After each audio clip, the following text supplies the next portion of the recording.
All right. Hello. Good evening. Welcome to another live episode of the O&G StrikeZone on Wednesday night. Bryan Fulford, Kelvin Rozier, Marcus Green. Good to see you, brothers. How you doing? What up, yo? Doing good. Doing well. Sounding like you wading through the winter.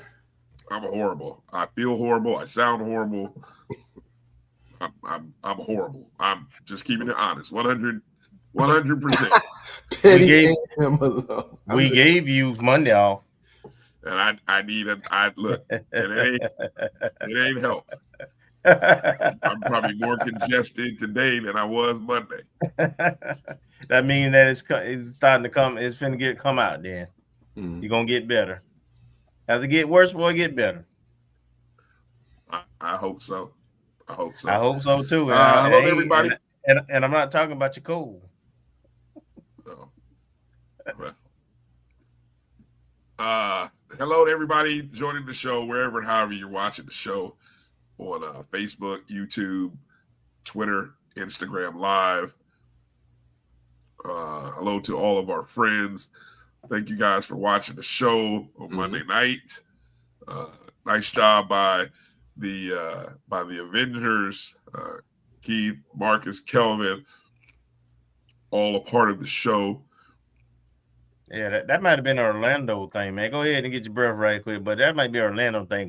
Because Keith was doing the same thing Monday. I'm telling you, it's tough right now.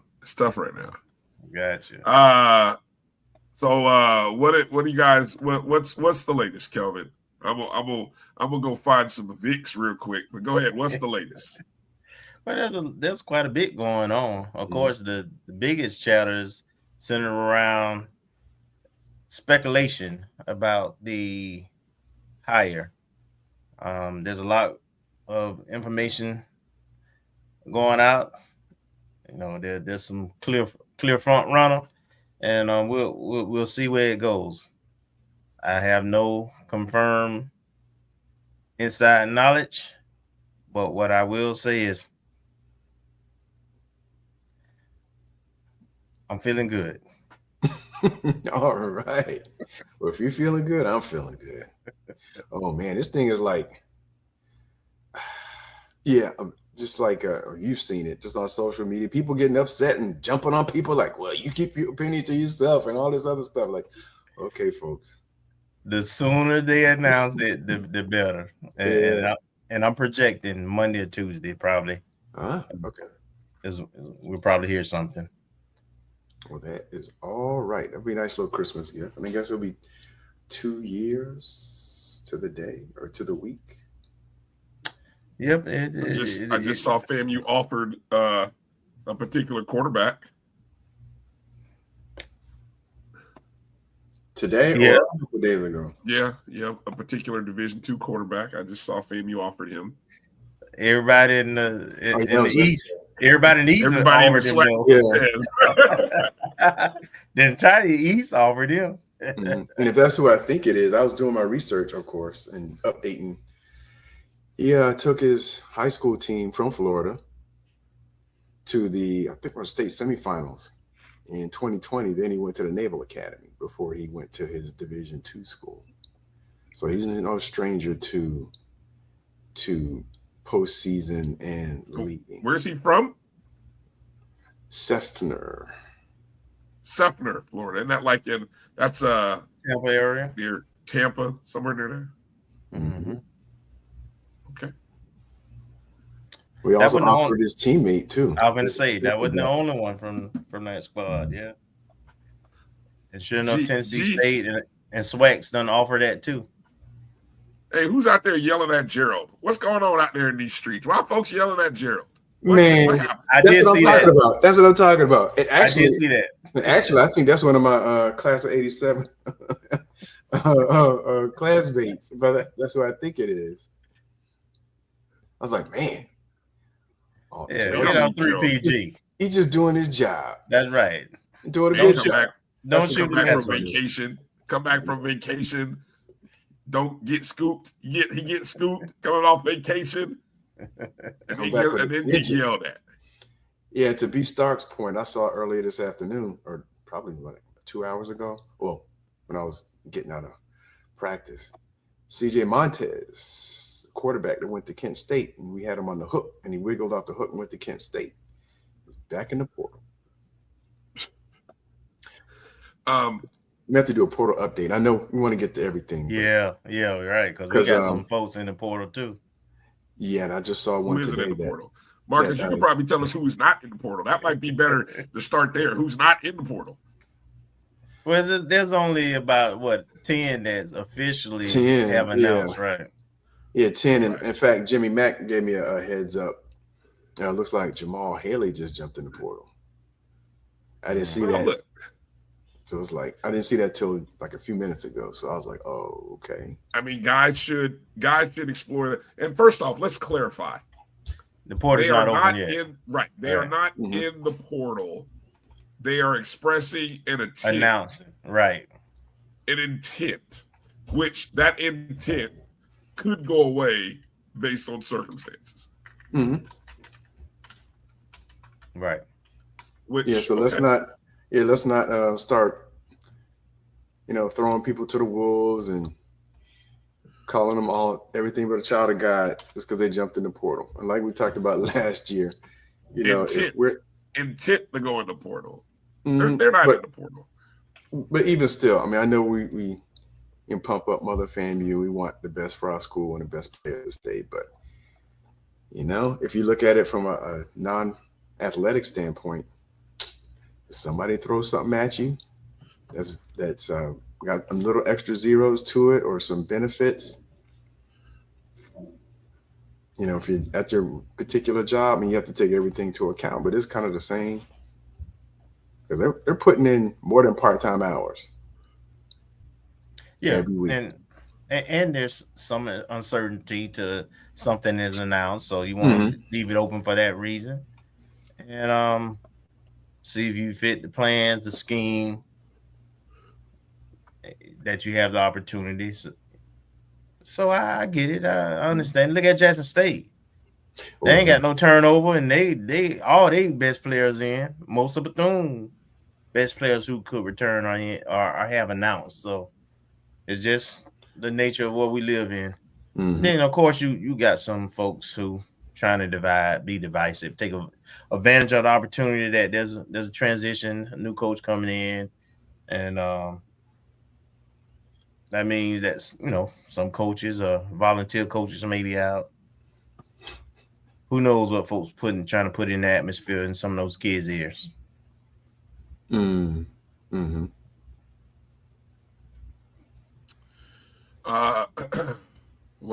Again, want to encourage anybody who missed Monday night's show, live reaction to the news that FAMU made a coaching change.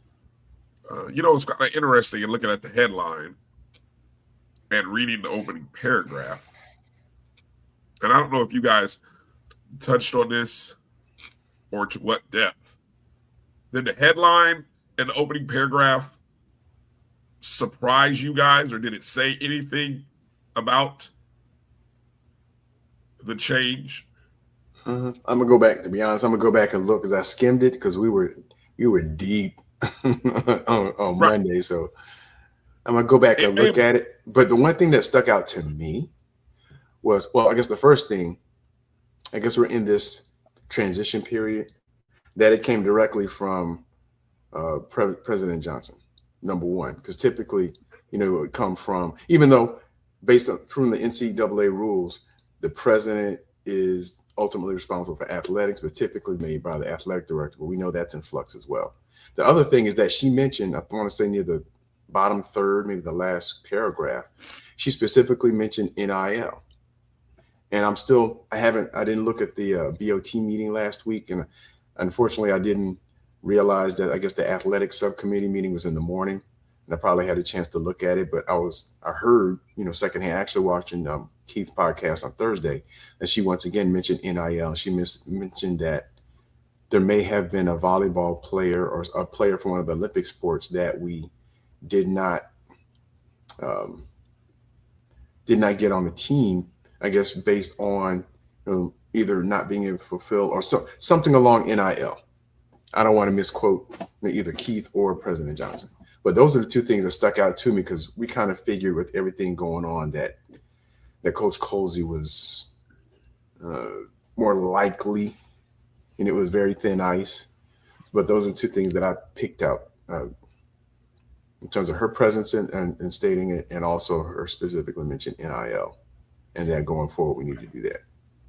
We also talked about things not being a lot of times with FAMU, routine things aren't routine. Well, in this case, I thought it was professionally done. You want to do things in person, number one, and so the fact that you get letting somebody go and you wait till they get back and do it in person, I think that's a professional way to do it. And then communicate it out, saying, hey, this is my decision. So I thought all that part of it was handled well and communicated well and professional. So that was a good thing. I will add the thing that caught me, and I'm going to contrast this to another HBCU that just released a statement regarding a change in football leadership as of 7:00 this evening, Eastern time. The tone of this announcement was on the positive spectrum of stating who is next. FAMU names Henry Burris acting head football coach. And the opening sentence talks about the announcement and appointment of him as the acting head coach effective immediately until a new coach is named. And then the second or third sentence extends the gratitude to the former coach for his service and commitment. Now, in contrast to what you usually get, which the school says that there's a leadership change and a departure of the previous coach, and it cites his record and time, so on and so forth. So that was something I noticed as being a different change, right? To say this is a positive, it was a positive spin on this situation. So I don't know, if you guys, and there's been a lot of firings happening in college football. Yeah, I think this might be one of the. Michigan just dropped one. Yeah, just dropped the hammer on the brother, right? Yeah. Well, the brother probably should have kept his hammer in the toolbox. Well, yeah, he dropped the hammer too. Yeah, that's part of the problem. Yeah. Bad analogy. Bad analogy on my part. Good pickup on that, Marcus. It was just so different. I guess that was, and at first I was kind of shocked when I read it, but then I thought about it. It was like, I do like the positive tone. You know what I'm saying? It was more positive than the negative. So I don't know. That was just something I picked up on, and I'm glad you guys kind of similarly agree to see that. Yeah, it was, that part was handled professionally, and that's a great thing. Just need part 2 of that. You got the first part right. You made the announcement. You named the interim. Now, part 2 is within the next 7 days of making that announcement, 7 to 8 days of making that announcement, which was Monday. You need to have another announcement saying what's the permanent direction. And there's a lot of coaching motion going on. So it is. There is there is a lot of rumors and speculation floating about. We don't duck the smoke. Nope. So the other rumor, and we call it a rumor because we haven't confirmed it, but I think we've heard it from enough somewhat reliable sources that Quinn Gray is in the possibilities of also interviewing for the Hampton University job, which is open. That is out there. That we understand. I think that's the only other Division I position that HBCU Division I that's open right now. Is that accurate? You guys think? As far as I know, I can think of, yes. Yeah. So somebody, and I don't know. Look, as much as many desire for Quinn Gray to be FAMU's number one choice, what do you make if someone were to say, well, why would he interview for Hampton? Why would he do that? What would you say to that, Kelvin? Somebody says, well, why is he interviewing with them? I mean, I'm not here to be an advocate for them. I have my own selfish reasons, but I will say it's a FCS job, and they're a private school. I think the last coach was above 260K as a base, with probably about 50 to 60 of bonus possibilities, incentives. So you could get, it could be a good payday. The Hampton Roads area is an area that has some talent. You could recruit there. I don't know how much stability they have there either. The last 2 or 3 coaches only got 2 or 3 years. And they're and they are in the CAA. So winning is going to be a challenge with the budget. The weather is not as nice. You don't have a house. You don't have a house there. You have a house in Tallahassee. I'm just saying. That would be a promotion, but it's a lot steeper challenge than and nice, even though it ain't that warm right now. In nice, cozy Florida. Adam Spencer, Hampton Pirate, appreciate you jumping in. It's probably heard a similar rumor. Adam, I'm curious if you think, is the Hampton job a better job than the Florida A&M job? And I'm talking right now. Well, the question becomes, in terms of, I guess, whomever, if we're using Coach Gray as the barometer, what's important to him? In general, Marcus, say it in general. How about in general? Like, there's 2 Division I head coaching jobs right now. If you were just blind looking at it without our orange and green glasses on, what's the better job? I see what you tried to do. Well, I don't know if I could take them off just because for 2 reasons. One, we used to go at it back in the day with Billy Joe at Hampton, so I got a little bias there. But also, I haven't really been following them since they jumped to the CAA. I mean, I know of what they've been doing. With Billy Joe, we were whooping them down, but when they're playing Joe Taylor. So when they're playing Joe Taylor, right? But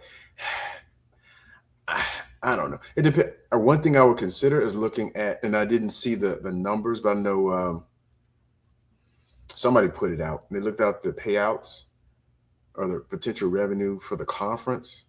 I think Commissioner McClellan put that out, or at least he said it, and somebody put it out on Twitter. I'd like to see what the CAA, what they have comparatively in terms of the overall conference revenue and things of that nature, because that could be a factor in terms of distribution, in terms of recruiting. And of course, Coach Gray would have a particular advantage at FAMU because he's coached within this area. I think the furthest north he's been was at Memphis as an offensive assistant, maybe just before he took the Albany State job. But South Georgia and Florida, he could hit the ground sprinting, not just running. Hampton, he'd have to establish some connections and have to get coaches and connections up there so he could build up the team to compete. And I haven't seen how many players have jumped in the portal from there, so I don't know what their roster would look like. So those would be things that Coach Gray would have to look at, and things that I would look at. Also, cost of living, moving your family. You're not going to move your family up there because you don't know 2 or 3 years, if that's going to be worth moving them up there. So then he'd have a longer travel to go back and see family. So there's a lot of things that come into play. So from the non-football side, I would say that the FAMU job, even with the football, because I don't think it'll take much longer to turn around and you can compete for a conference championship probably sooner at FAM than you do at Hampton, just based on the funding and facilities that you have with your conference peers, depending on which job you go into. Okay. Good stuff. A lot of good comments. Appreciate you guys in the chat, Zach and Edwin and NC Rattler. A lot of echoing sentiments. Just thought I'd throw it out there just for the sake of discussion. So, Spencer is definitely trying to sell in the chats. Go ahead, my brother. Is he referring to the FAMU job? Is that what Adam is? Or no, he's talking about the Hampton job. Yeah. The Hampton job. Okay. Well, I mean, look, I've said publicly, Hampton is crazy if they are looking at anyone other than either Dr. Alvin Parker or Dr. Henry Frazier. If they're, I mean, look, those two are tailor-made to elevate that school because they know that market and community so well. And I think that's a big hiring fit too, right? It's not just your record and resume. Kelvin did a great blind coaching comparison, which we'll show a little bit later in the show. But there also has to be sort of that culture fit to that environment for all of these programs. Yes, especially at our levels. Absolutely. So I think that's key. All right, let's get ready to take our first break because on the other side, friend of the program, brother Rick Kinsey, is going to join the show. He's got some good news to share. We always like when Rick comes on the show. There's always like good news. Rick comes on with there's no bad news when Rick comes on the show. So we always got good news when brother Kinsey's going to join the show. So we'll let Rick talk. I don't have to talk so much, and don't have to load up on Vic. See, look what I got with me. I got my Vicks. Well, boy, that's old school for real. This old school. Look, I got this slathered all over me right now, so it feels like I smell like a eucalyptus tree right now. That's like 12-year-old, 10-year-old Kelvin right there. Hey, it worked. It worked back then. Yeah, it did. And it still works today. I know why my mama used to slap it on your chest and on the back of your head, on your forehead. It works like a dog, boy, I tell you. So, all right, let's go ahead and take a break. Come back on the other side with Rick Kinsey. You're watching the O&G StrikeZone. Go ahead and hit the thumbs up and the like button. Feel free to donate if you want to the Cash App or in the Super Chats. We got a great show lined up for you.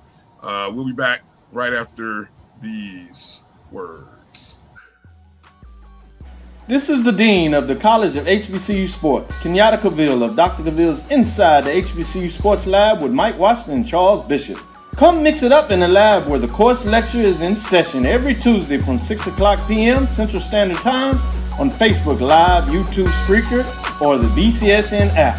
As we discuss all things about the HBCU sports culture, including exploring the week that was in the sporting HBCU diaspora, as well as the upcoming week of HBCU sports. With me, the Dean, the College of HBCU Sports, on Dr. Cavill's Inside the HBCU Sports Lab with Mike Washington and Charles Bishop. Course lecture dismissed.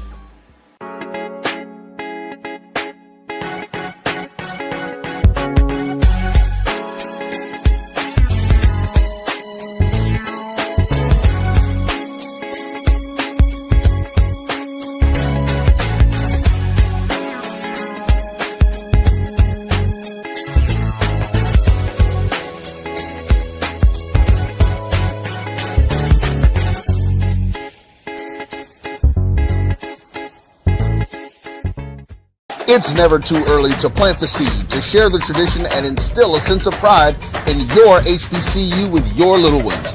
HBCU Pride and Joy Children's Boutique helps you share your school spirit with a wide selection of adorable kids apparel and accessories officially licensed from your favorite HBCU. Visit hbcupridejoy.com and follow us on all social media at HBCU Pride Joy on Facebook and Twitter. For over 30 years, HBCU Image has been more than just an apparel store. We've been a movement, a statement, a legacy. We celebrate the pride, the purpose, and the culture that make historically black colleges and universities legendary. Whether you're a student or a lifelong supporter, our gear lets you wear your HBCU story with confidence and style. Because when you wear HBCU Image, you're not just wearing clothes. You're wearing culture. You're wearing pride. You're wearing purpose. HBCU. Football fans, the Cricket Celebration Bowl is celebrating 10 years of crowning an HBCU national champion. A champion will rise at Mercedes-Benz Stadium on December 13th as the MEAC and SWAC champions clash in Atlanta. Join us for championship football, interactive fan experiences, and iconic marching bands. It's an HBCU family reunion that you don't want to miss. See who will be crowned the next HBCU national champion. For event and ticket information, visit thecelebrationbowl.com.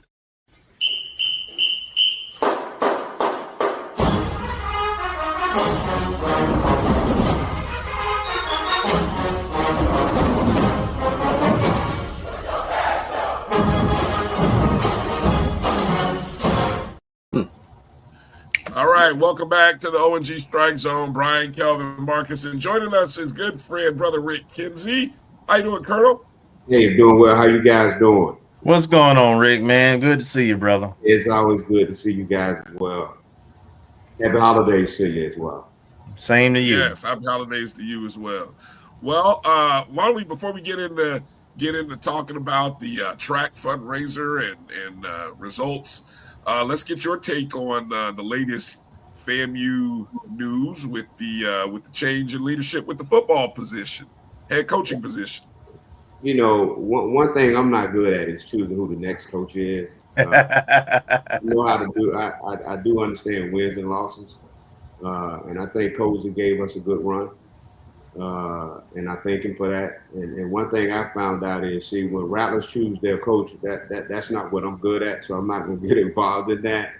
But change was needed. We saw some things early on. He had a second year to make it better, and as the season went on, things were not going in the right direction. And so as a result, you know, you take wins and you take losses, right? When you win, you get money. When you're losing, well, you lose fans and you lose revenue. And the Bethune game was a hard one to swallow. You can't use a interstate rival game because that affects recruiting. But then we go down to Mississippi Valley.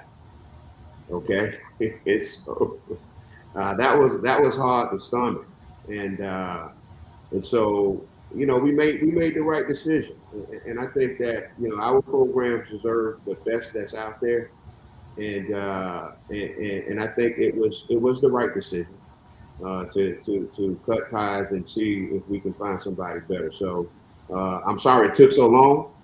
I do believe it probably should have happened sooner. As you see, our brothers on the other side with the P5s, they let you go quick, man.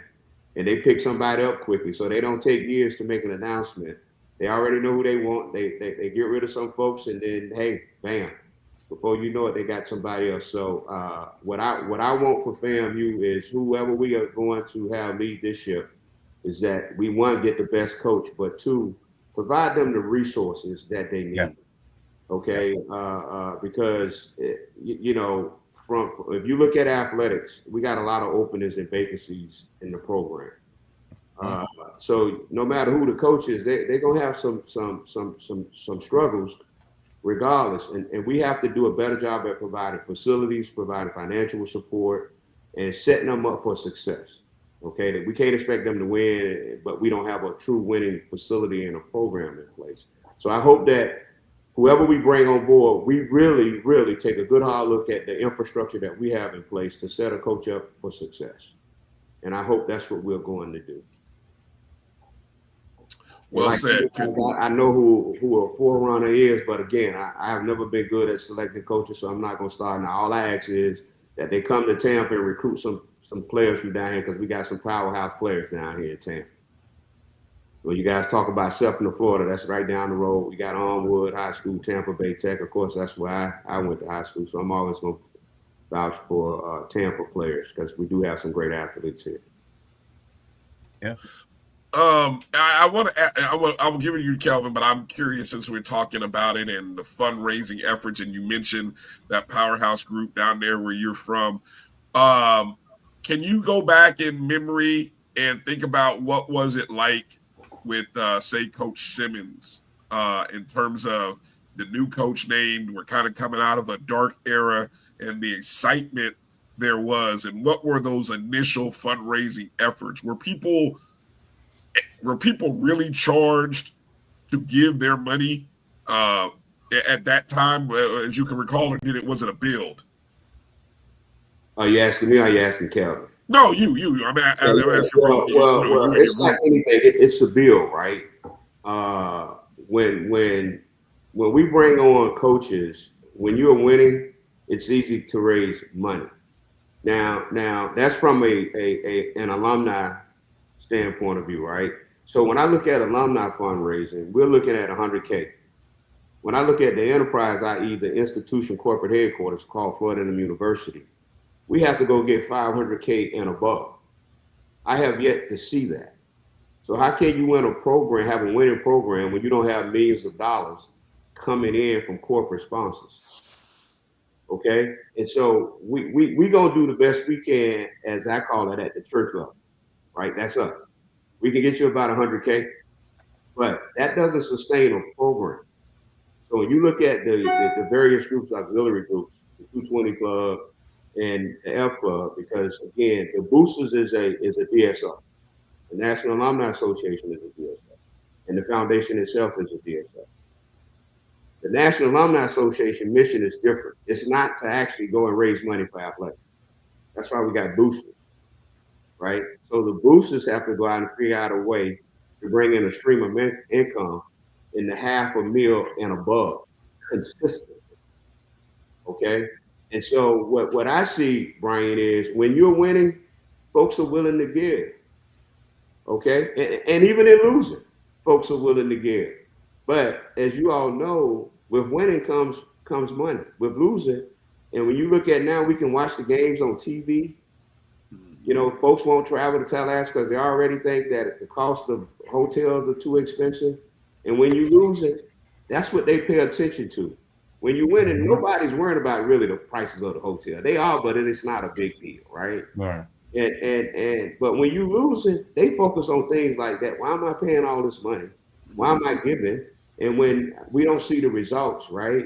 And so what I've told the leadership team is we want to hold, and what I don't think we do a very good job of, is holding the leadership accountable for going out here and getting millions of dollars. I mean, millions of dollars, right? Yeah. To sustain our programs. If we really believe in it, and as you all know, football is the generator of revenue. It's the beginning of the year, it's the season.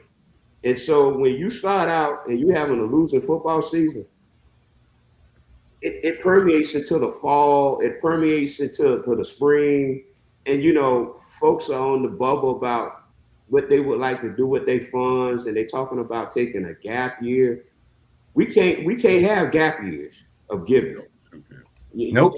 So what you see, Bryan, is when you're winning, people don't mind giving. It's the easiest thing to sell, right? And what I have found out is when you take, and I know we're gonna segue into this, when you look at our Olympic sports, when they're winning men's swag championship, you have to hurry up and jump on a fundraiser because people understand that, right? It's a feel-good moment. So I would tell you that from what I've seen when Coach Simmons was here, and you know, I think Willie had about 6 years here, if I'm not mistaken, and he had an opportunity to build, right? And as he was winning, we were giving, but even with that, as you know, Kelvin, and you all know, we had some difficulties on trying to raise money to keep Willie here with his bonuses and different things of that nature. So what I hope is that the leadership provides the support that coach is going to need. Yeah. Because we in for, as you all know, the APR is going to hit us this year. So you know, we got a lot to be thankful for. I mean, to really think about. All right. Well, why don't we make that transition and share some of the big news? As I saw it on social media. When did you say you sent out this nice announcement? What, about a couple hours ago? Well, yeah. Somehow somebody got ahead of me, and they kind of released it prematurely.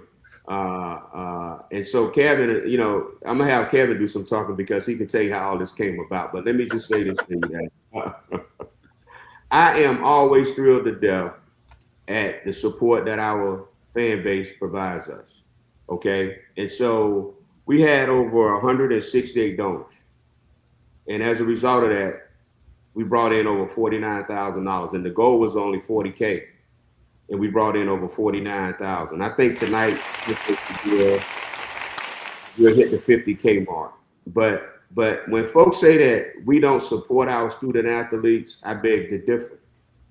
And that's even in the midst of the news that we get, you know, that we just got recently. So I think it's a setup. You guys bring me on, you know, after we get bad news, then we get good news, right? That's right. I'm like, hey, I don't know if I want to come on the show now. When we facing that, we just let Colzie go. We're looking for a new head coach. And but I tell you, it's always a labor of love when I look at the support that comes in from Rattler Nation, from family, as well as friends. And I tell you, all this is about donor appreciation. Okay, we don't thank our donors enough. And when I hear folks in the board of trustees meetings and they talking about Rattlers, we don't support, we don't give. Well, I beg to differ. This is the third time I've been on you guys' show. You know, we did it with the golf team. Yep. We raised funds with the softball team, and here we again on the same battlefield with the track team. And I think it's funny because Kevin is always somewhere around, right, when we doing this. And so Kelvin can tell you as well that how really this came about, and you'll be surprised how it came about, how we was asked to support Coach. So again, I'm so very happy, over 168 donors, and even just last week we were on the phone, and I got to thank Dr. Randy here over at the foundation for Frederick because of her team and what they go through to assist us in this effort. Make sure that the cash comes in. We were on the phone with 3 donors at the last minute. You know, we were getting $5,000 in. We were getting $3,000 in. So I would like to thank the class of 82.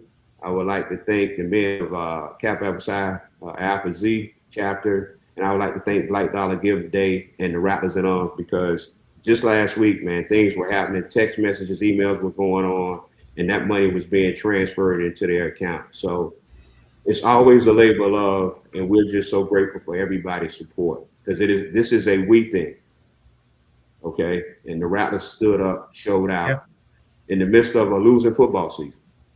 Okay, just imagine that in the midst of a losing football season, they still gave and supported our student athletes.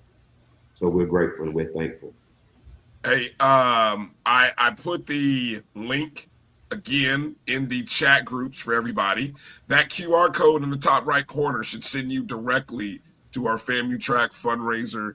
There sends you right there where you can donate in any denomination that you choose. They're already pre-programmed $25, $50, $100 or more.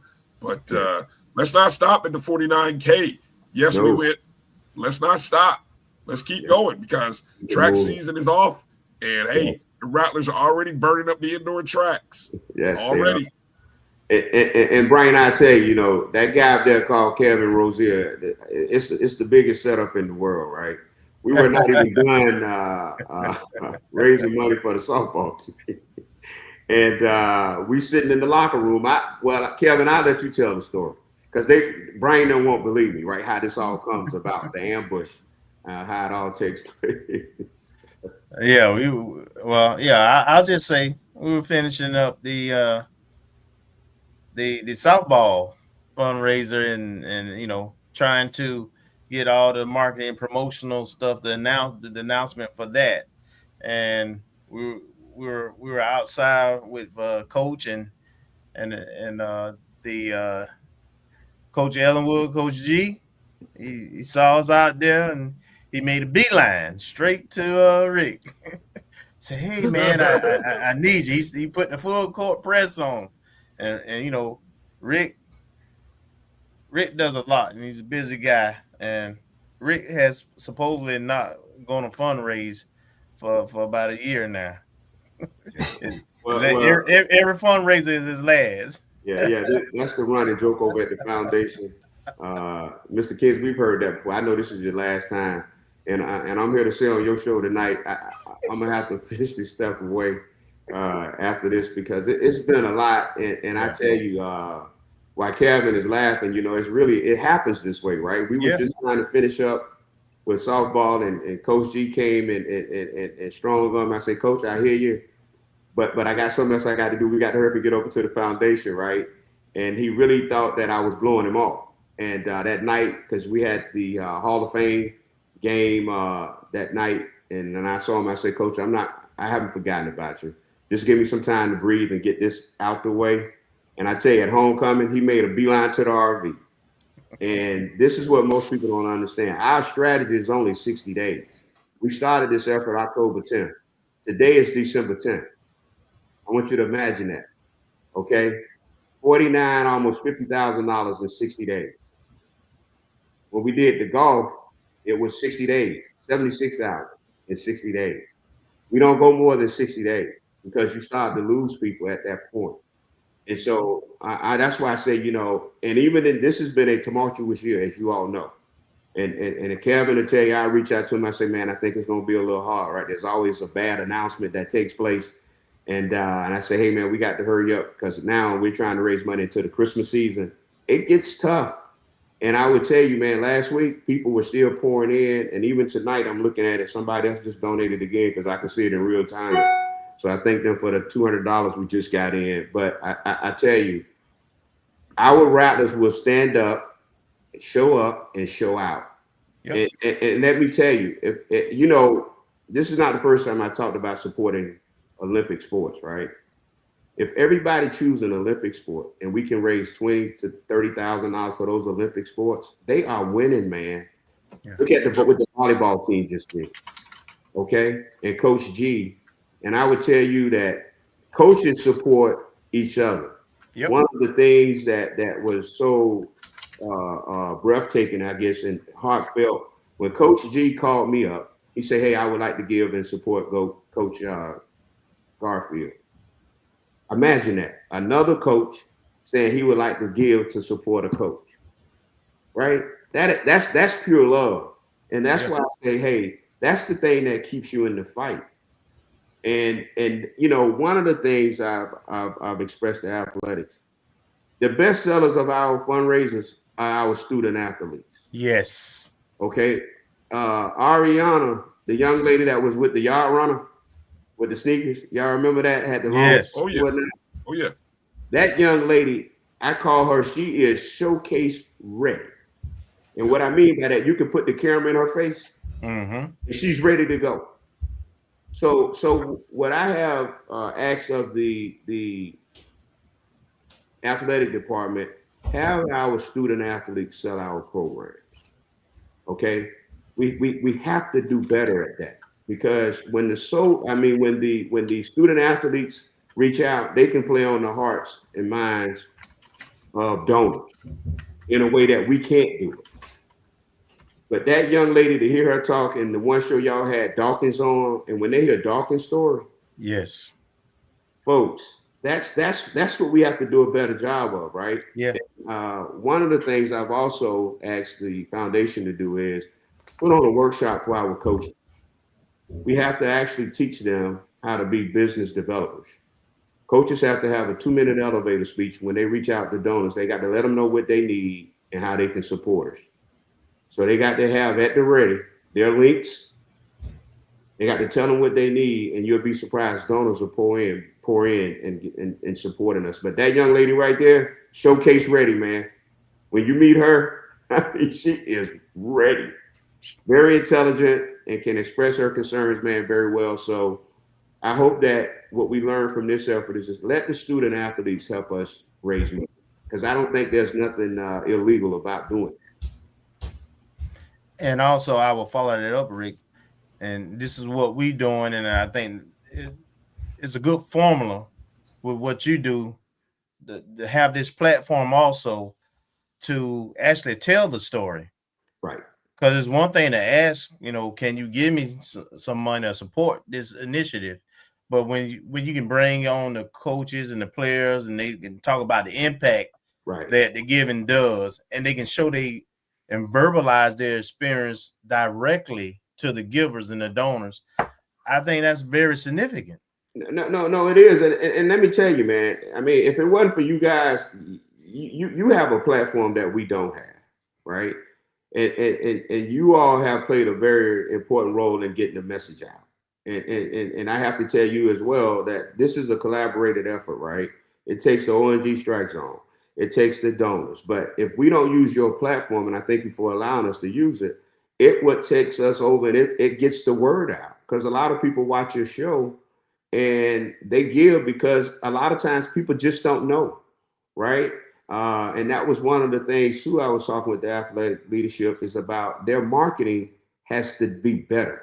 They have to do a better job at marketing. Most people didn't even know the track season has already started. Most people didn't even know we had student athletes that have set new records. Yes. Okay, imagine that, right? Yeah. And so we were so focused on the other news, but I'm saying, folks, track and field has started. Mm-hmm. And we have two young men that have set new FAMU records. That's right. Who knew about that? Right. And a freshman sprinter who set some records. Right. Yes. And then they got some good information, and the female team did well also, but who knows about it, right? And so I would tell you that you all are at the cutting edge, and you're at the tip of the spear of helping us get the information out. And it somehow, some way, Kelvin always happens to be when we're doing certain things. He's Johnny on the spot, right? So he already has the inside scoop on how things are taking place. Bryan and Marcus, rest assured, I don't go asking to do this. I can promise you, I'm not calling coach and say, hey, I want to raise some money for you, right? It doesn't happen like that. It's like, hey, we have to sit down, and we are in this collectively. There are text messages that Kelvin happened to be on. He sees the communication that take place. I mean, we are doing this on a daily basis, communicating with each other. So it helps us tremendously when you all give us this platform to tell the good news story, because it's always a beautiful thing when you exceed the goal, right? Absolutely. And so to the 168 donors, man, our hats off, because without those donors, none of this happens. Well said. Let's get to 200 donors, folks. Come on, right here live on the show. Let's get to 200 donors. It doesn't have to be, I know Rick said somebody just dropped the 200 spot. Hopefully they were watching the show and scanned the QR code. It doesn't have to be 2. It can be any number, $20, $25, $18, $87, $50, whatever you want to do. Just let's get to 200 donors. I want to wake up tomorrow and feel good when Rick posts that post that hits us who's in the group. If you know, you know. And says, yo, just overnight, we got the 200 donors. Man, that'll warm my heart. That'll make me feel this congestion I'm dealing with. Folks, that'll make me feel good if I wake up and see over 200 donors. That's all I'm going to say. Hey, and I think, Bryan, you guys, whoever this new coach is going to be announced next Monday, I think you guys ought to kick off a fundraiser and raise $500,000 for the new coach. Rick came on breaking news. Rick come out breaking news. Look at Rick. Look, it's all in trouble. Let's get that link going right now, right? Yeah. I love it. You heard it first on the O&G StrikeZone. 500K. Lord have mercy. There it is. The fundraiser drive coming up next week on the show. Rick, well, you wild. All right. Hey, we appreciate you again. Great job again. Scan the QR code to donate to the FAMU track fundraiser. Indoor season, good showing at Clemson and the Clemson opener. Go on to FAMU Athletics. Check it out right there on the main feed to go see. We're excited about the start of this indoor season, especially men and women. So that's it'll be good. It'll be good. So, all right, Rick. We appreciate your time tonight. And then happy holidays to you and your families. Thank you. Yes, happy holidays to you too. And yours. Okay, take care. All right. Have a good one. All right. Good stuff. Our good friend Marcus he's got the heart out tonight. Got to be out. Marcus, you want to say any last words to the people before you break out and before we go to commercial and then come back with the rest of the Super Friends? You're on mute. That's Super Friends is DC Comics. Avengers is Marvel. You got to make sure you get it right. I have been saying Super Friends, and then all of a sudden somebody flipped it to the Avengers. I don't know. What are we? Who are we? What are we doing? I put it on the script. So he changed. We are the Avengers of Wakanda. Lord have mercy. All right, we have to get something figured out. But go ahead, Marcus.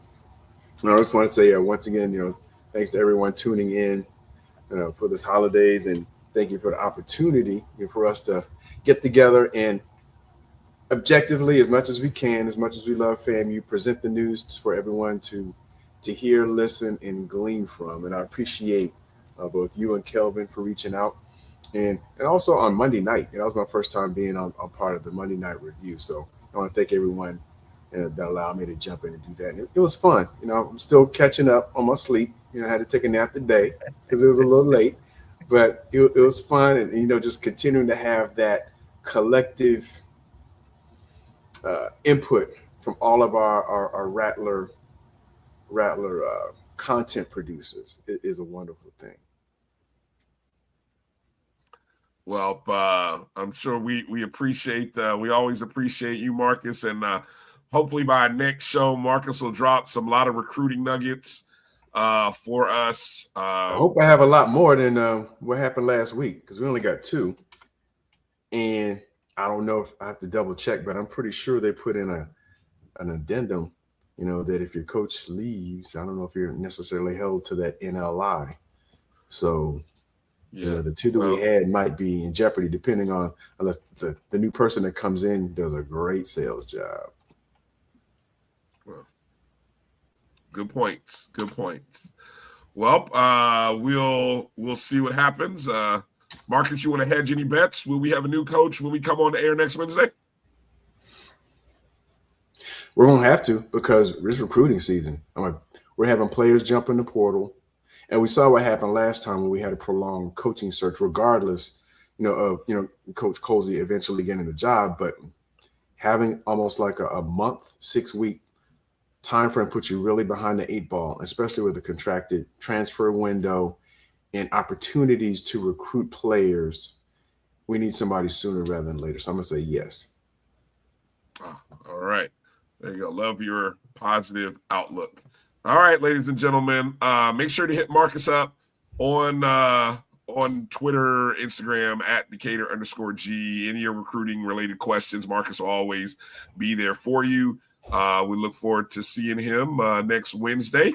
And coming up after the break, the Avengers assemble right here on the O&G to recap the 2025 football season, superlatives and things of that nature. I'm totally unprepared, but the good thing is I don't have to do a lot of talking, so I love this segment coming up. We'll be back after this break. You're watching the O&G StrikeZone right here on the Black College Sports Network. We'll be back in just a moment. You're looking for the latest information on Southern University sports, the Southwestern Athletic Conference, and HBCU athletics. There's only one place to go. Tune in to the Carlos Brown Show, exclusively on the Black College Sports Network. Planning an event? From weddings to corporate functions, CMJ Events LLC brings over 15 years of experience to make your vision a reality. Based in Metro Atlanta and serving statewide, even internationally, we provide versatile event planning and authentic catering cuisines tailored to your needs. Whether it's pre-game meals for student athletes, fundraisers, weddings, corporate functions, CMJ Events LLC is your one-stop solution for exceptional service and unforgettable food. Our diverse culinary heritage means we cater to all cultural taste, dietary needs, and food restrictions. making every meal uniquely yours. Let's make your next event unforgettable. Visit us on all social media at CMJ Events LLC or email us at cmjeventsllc@gmail.com. Also give us a call at 404-664-3882 so that we can start planning now. College football fans, a champion will rise in Atlanta on December 13th. MEAC champion, SWAC champion, the 10th Cricket Celebration Bowl, crowning an HBCU national champion. For event and ticket information, visit thecelebrationbowl.com. Since 2002, Empowerment Resources, Inc., a nonprofit organization, has empowered more than 1,500 youth and adults in Duval and surrounding counties. Through its programs, Journey into Womanhood, Girls Mentoring, Life Skills for Teens, and parenting education coaching.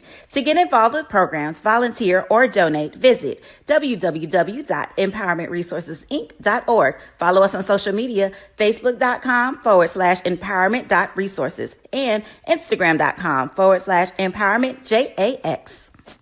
For over 30 years, HBCU Image has been more than just an apparel store. We've been a movement, a statement, a legacy. We celebrate the pride, the purpose, and the culture that make historically black colleges and universities legendary. HBCU Image, a Kenny T's company. ESPN Events presents Red Lobster Band of the Year. Returning to Atlanta on December 12th, 4 bands will qualify for the big stage, where 2 national champions will be crowned. Follow us for rankings updates throughout the season, and join us on December 12th. For event and ticket information, visit bandoftheyear.com.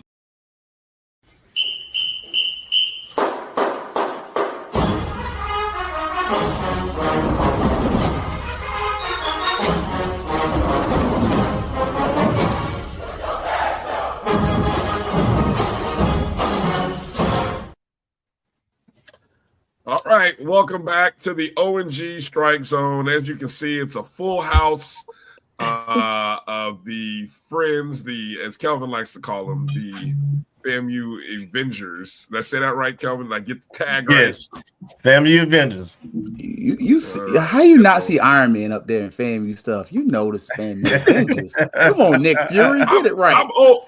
I'm old school. Steve, tell him we old school. We're super friends. That's what we grew up on. Oh my gosh, not the Justice League. Oh, bro, listen, come on, man. Against the Legion of Doom, bro. Y'all don't know what y'all were missing. Y'all missed out. Good to see everybody. Y'all, you gonna be calling us the Thundercats soon. Never that. Still one of the greatest. Still one of the greatest shows that never turned into a movie. I don't understand what's going on with the world. That was a movie just waiting to be made. I don't know. I agree. Never get that right. Can never get that right. Well, it's good to have everybody back on. We got Ashley and Tashay, Fang Exchange. We got Keith Hadley, Fangs Out Podcast. Steve Campbell, HBCU Coaches Corner. Jay Peach, Penalty Talk. And Troy, Fat Mouth Sports. Good to have everybody on tonight. Sorry I missed you guys on Monday. Life happens, and then congestion comes after it. So that's why you're Nick Fury. That's why you're Nick Fury. Look, it's good to have a guy like Keith who can run QB1 and run the ship and do everything. So again, if anybody missed the show on Monday night, it is available on the podcast platforms, actually probably all of our platforms as well. So I mean, you can find it. So yeah, I don't know if we look, I'll start by just saying I don't know if there's anything new or extra that you want to speak on that has happened in the past 48 hours since Monday's show, but I'll go around the horn and see if there is anything you want to comment. Here comes the water already. Ashley. Hey, are we getting prepared? You might as well get prepared. Anything you want to say or add in the past 48 hours that you didn't get in on Monday? Well, I would like to say that me and Tashay want to collectively make an announcement that we don't believe we'll need to be coaches next season. We are officially retired coaches. I won't need to be a wide receiver. Wait, retired? What? Quarterback, QB1. We are rendering our services in other areas. We put on a different hat because we think we might have it figured out. I was waiting for my letter in the mail for a scholarship offer, man. I was willing to go back. Yeah, we might help with recruiting, but as far as it's just been a lot to be the quarterback, the wide receiver, the coach. It's So we don't relinquish our coaching duties. So that's what I have for us. All right. Keith, anything you want to add? I mean, it's been quiet. I mean, I just need to make sure that whoever in our leadership, just make sure you pony up. Don't. This ain't time to p-foot around. Come with your wallet. Come with your pocketbook. You done paid other folks. Now it's time to pay the coach. Don't let other folks take what's ours. It's ours. It's ours. In the words of people at church, it's harvest time. And the harvest is plentiful. Unfortunately, at FAMU, the laborers are few. But guess what? We got a worker and we got a ram in the bush. And I'm just saying, there's a ram that should be in the bush. I see what you did there. Never shy on analogies. Keith is that's an educator right there. Never shy on analogies. Mr. Campbell, he must be. See, I mean, I can tell Keith been watching Mr. Campbell's shows because he sounds like one of them orators like you be coming at him, Steve. He must be some knowledge, brother. Hey man, listen, no, that's that FAMU education, man. It's international, man. Listen, the young ladies speak very well. You all have done it well, man. Listen, and for us Esperanza, about orators, that freshman year in orators. You had to get that together. And plus, like I said, I was a freshman class president, so I had to get my Jesse Jackson on back then. Run, baby, run, So with that being said, I want to make it clear. No, Quinn Gray has not been hired as our coach. So that graphic is false. So stop texting me, stop asking me that has not happened. Okay, so I just want to be clear on that because I've gotten that graphic 55 times, and I probably got 2 more times in the last 5 minutes being on this show. So he has not been hired. So I want to be very clear on that. And I'm just saying this, and I made a joke about I had Mississippi Valley Blues. That has now been cleared up on Monday. I'm feeling better and stuff like that.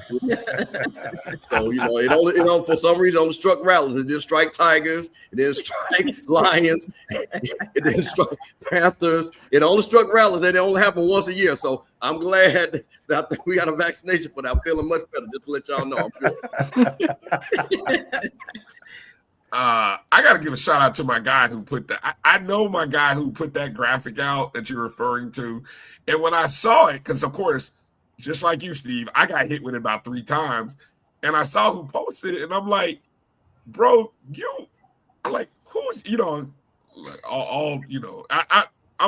not even gonna say it, but I just put on this. I had to send a text and say, who's your source? So I know who his source is, and I was like, oh. Okay. And I just kept it quiet after that. But so interesting. Jay Peets, what's good, brother? It's going good. The boys are back on the other channel. Basically, just wrapped up our Celebration Bowl picks for Saturday. Spoiler alert. We all went with PV. I think we as a conference in the SWAC can maybe kind of get on a SEC type role with HBCU national championships, maybe. But we'll see what happens. But yeah, I mean, I've seen the image as well. I checked with my source and he told me no idea. I checked with the second source. She said the same thing. Don't fumble this, because right now, I feel like we're basically, 3rd and 1 at the goal line, and we better not fumble the snap. We better just go ahead and run I formation and get it in. I can't say the other thing I want to say. Granted, today's news that's come out. So I'm just gonna keep my mouth shut. She knows what I'm talking about. Look, put it in the private chat. I need to be on the same page. Yeah, I'll put it in the private chat. I ain't on the same page with y'all. You guys are great. You guys are insiders. I'm not. But a lot of old day in these problems. While he's putting that up there, can we please look at Edwin Moore's Delta Double gout? He said we had. Yeah, he said we got a gout. Man, the jokers ate too much fried fish when they went up there. I promise you. Like, I don't know what the heck. Delta Double gout. Go ahead, Troy. Troy, how you doing? What's the latest?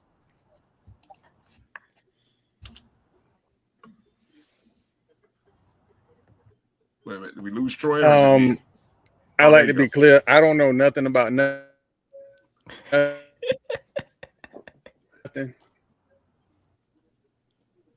Uh-oh.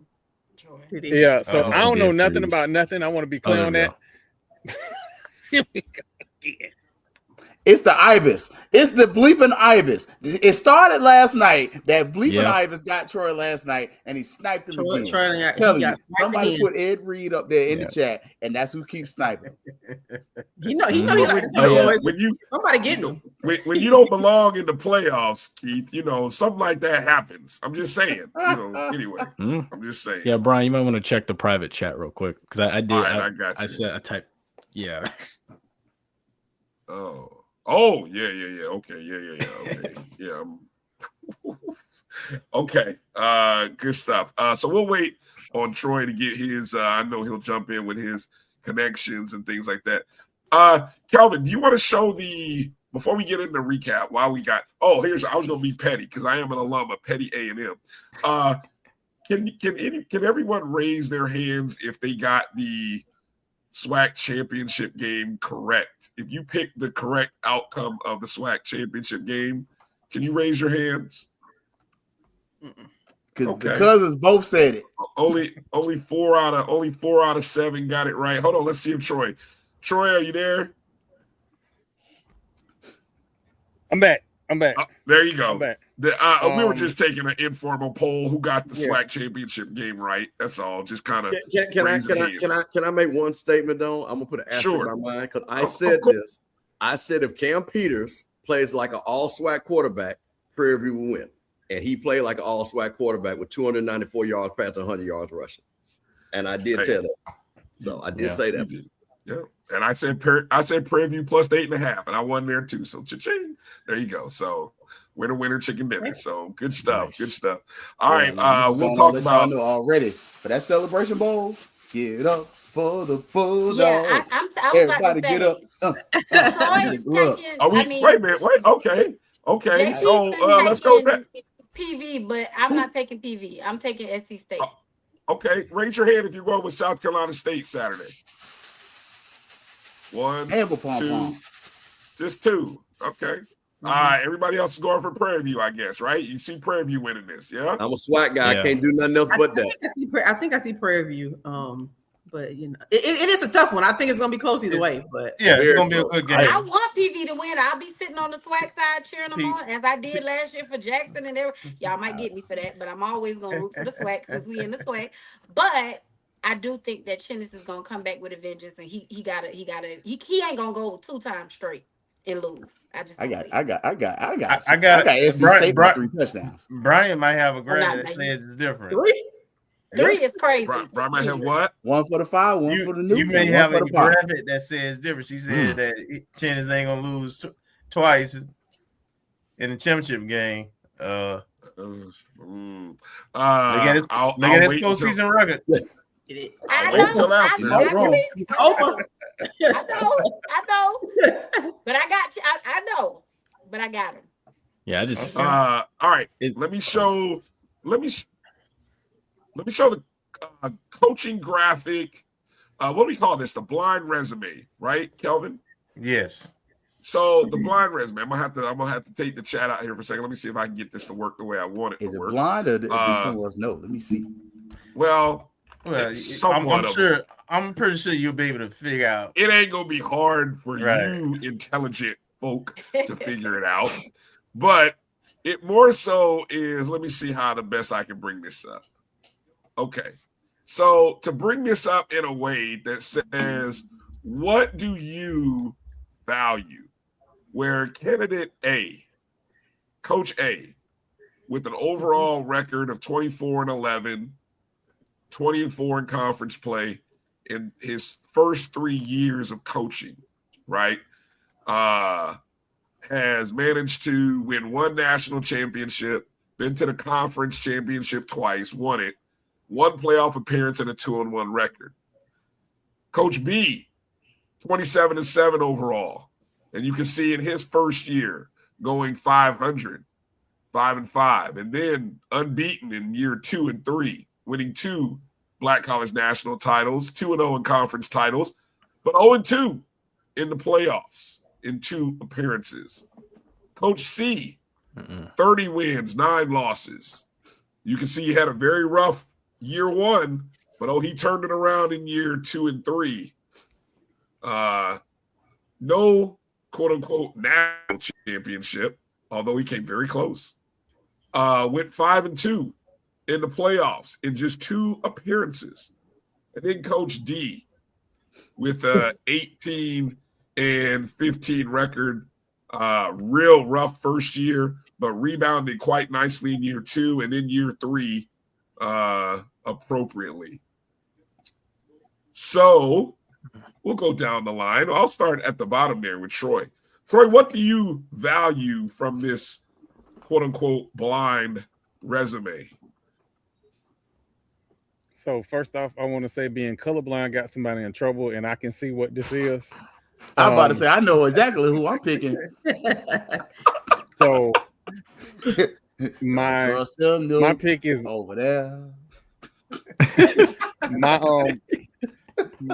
my pick is gonna be the pick that I know boosters will donate for. So my pick is gonna be 1. Coach A. Huh? Okay. Well, but why? Because there's some coaches that have. So for context, this is 3-year period at Division II schools in similar conferences. These are real coaches, so it's apples and apples. But some lost their first year, lost badly. All of them had 500 losses except one. Is that a bigger value? Some had better overall records, but then some had better conference records, which is like versus like. And then some had championships in terms of HBCU championships and postseason wins, NCAA wins, and then some didn't. Right. So what stands out for you? What do you value?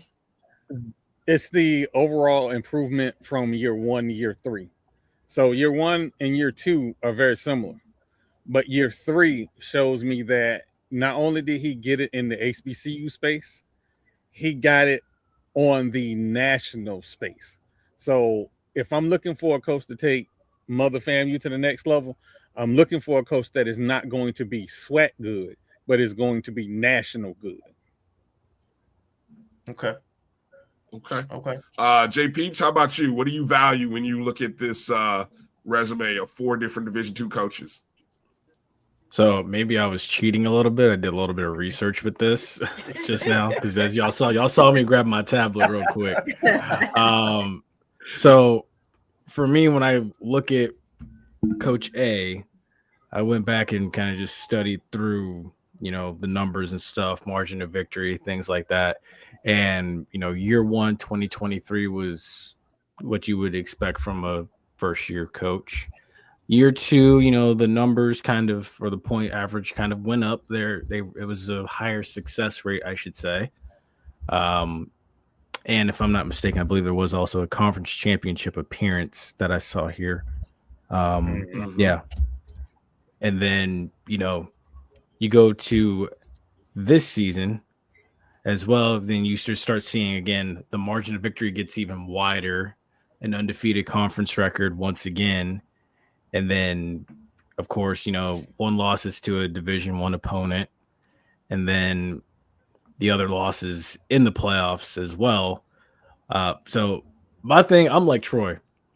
Who's the guy that's going to get you the most donors? Who's the guy that's going to, put you on that national stage and keep you there? Who's the one that's the most consistent? Granted, Coach B is also and C are also consistent too. But truth be told, and I want to say playoff records, but truth be told, I'm gonna go with Coach A. No favoritism or anything. No, none. Mr. Campbell. Listen, I'm gonna say this since it's like you could say some of this is obvious, but I don't see Atlanta. See, I know he ain't on there. Preach. So I don't. Since he ain't on there, then I'm gonna have to definitely go with A, because I know who A is, and I would definitely respect A. And I think again for me, A is one of my top 3. But again, I like that. I like that singing guy talking about the Atlanta's home of purple and gold. I need Atlanta to be the home of the orange and green. So I need that to be sung. But Coach A. Tasha? I hate when y'all do this kind of stuff to me because of what I am, my type A personality. Go ahead, be who you are. No, it's just so for me. It sucks because I know who A is, right? And it's hard for me to navigate for two different reasons. And I'm gonna come from y'all in the chat. They're gonna tear me up, okay? But I'm gonna keep it funky. Right. So, Coach A, if I'm just looking at stats, of course, but there are some nuances in that I would have to consider just because I know who Coach A is. We do have to remember that Atlanta, Coach A, we weren't able to achieve when we had Atlanta, or what's the other, the shady one? Y'all know who I'm talking about. Yeah, y'all know who I'm talking about. He's at the other A&M. I see what you did. Okay, I see what you did. I see what you did there now. There's some nuances in the maneuvering of coaches and how we have Coach A to be where he is now this year, which I still respect what he did because you got it done, whatever.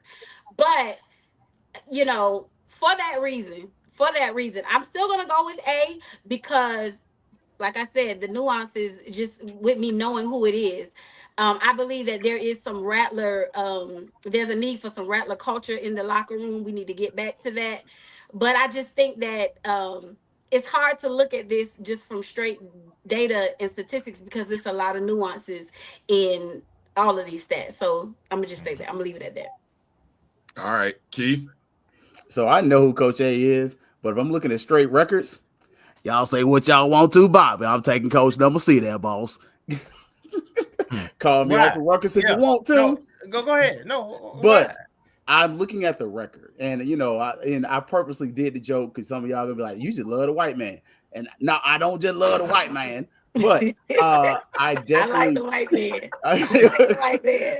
But I'm looking at that year one was what it was, but we also saw that man coming to brag, and he put a little scan of some of us.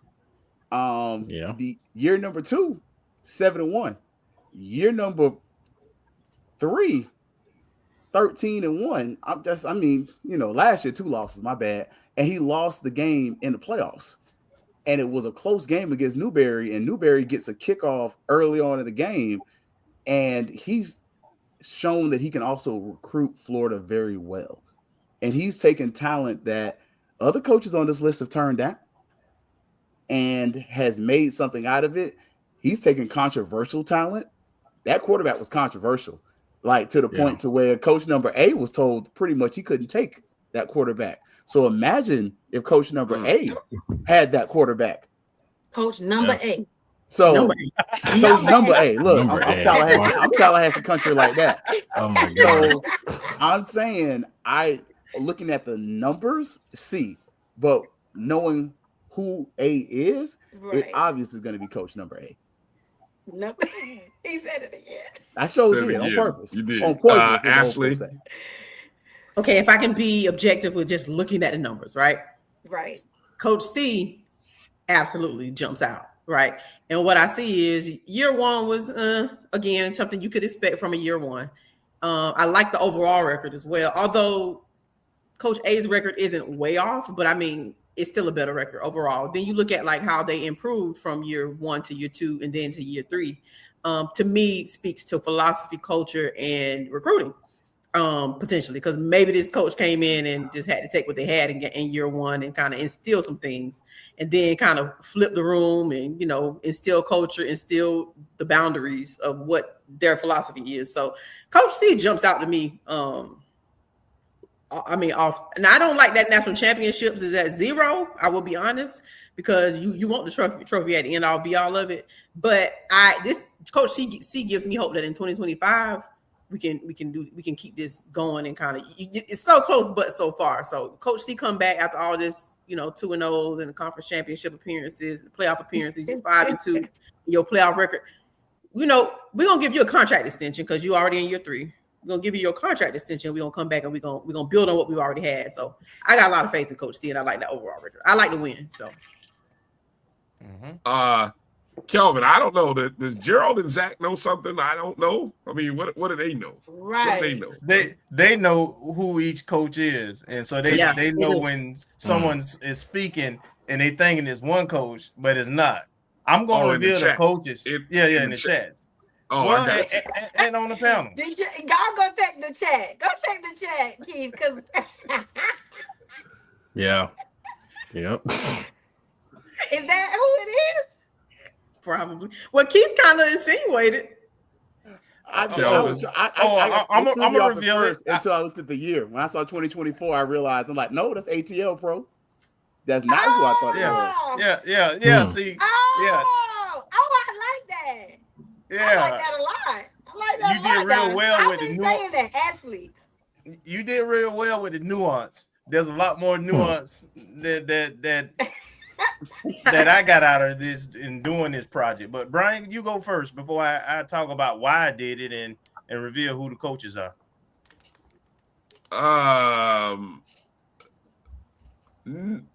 Well, honestly, I'm just curious why nobody's talking about Coach B. And Coach B is who I believe Coach B is.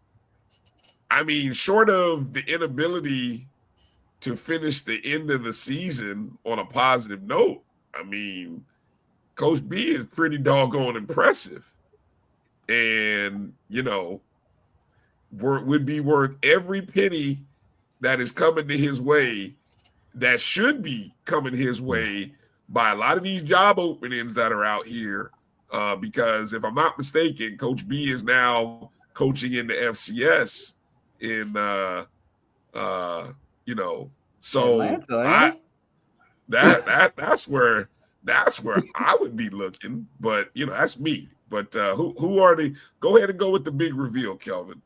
Yeah. Okay, before I say who the coaches are and where they are now, when I did this exercise, I've heard a lot of comments centered around the selection and front runners and what constitutes a good hire at the HBCU level, FCS level, and so it got my mind to thinking, and I realized that there was a candidate pool of coaches that would be a great test pool to line up blindly and see what people would say and what they would value, whether it would be overall record, whether it would be conference overall record, whether it would be championships, black college, whether it would be NCAA playoff victories, because each coach, all of them are successful, and it is about what you value, what the nuance are. But also, I wanted to keep apples and apples, so 3 of these coaches are already at the FCS HBCU level. Only one, which everybody kind of spotted real quick, is still at the D2 level currently. So I'm gonna start with Coach D. Coach D, 2 playoff appearances, 1-1.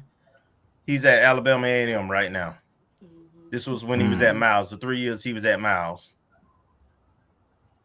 Okay, Coach C. He's in Atlanta right now with Prairie View. These are 3 years he was with Valdosta State. Jermaine Jackson. Coach B is also in Atlanta currently right now. This was when he was at Benedict. Oh, okay. He's at South Carolina State now. Then Coach A is Coach Gray.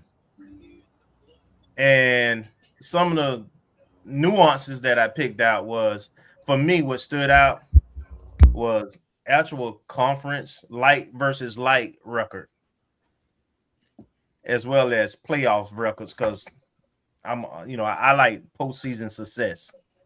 So those things mattered more to me versus overall records.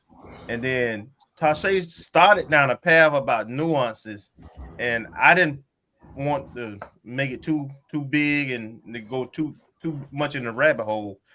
But some other nuances was, one of the good things I thought was that almost all these coaches competed against each other at some point. Correct. Head to head, their teams. Yep.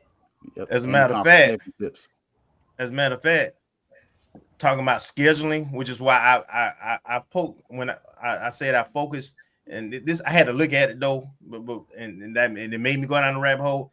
I had to focus on conference records versus overall records, because the out of conference record for these coaches and who they had to compete against weren't apples and apples. Right. But in conference, I think it was more apples to apples, and it shows their true coaching. And I'll just be real specific. So Coach A had to play Valdosta State 3 times, plus FAMU this year. So, and Wingate his first year.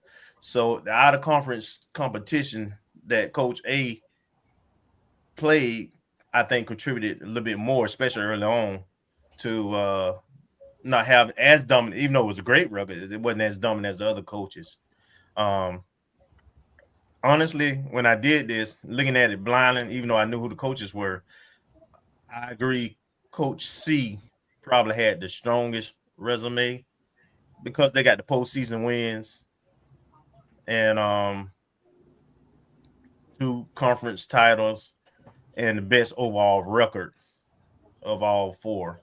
But as you can see, the point being for me was this. So we done seen 3 D2 coaches in the last 2 years, 2 to 3 years, leave Division II sides specifically, and one from the GSC, and take jobs with HBCU FCS schools, and 2 of them in the championship this year. And 2 of them turned their programs around year 1. They came in blasting. And then, of course, Alabama A&M had a slew of injuries. They got off to a good start, but they had a slew of injuries, so it's hard to judge year 1 for Sam Shade.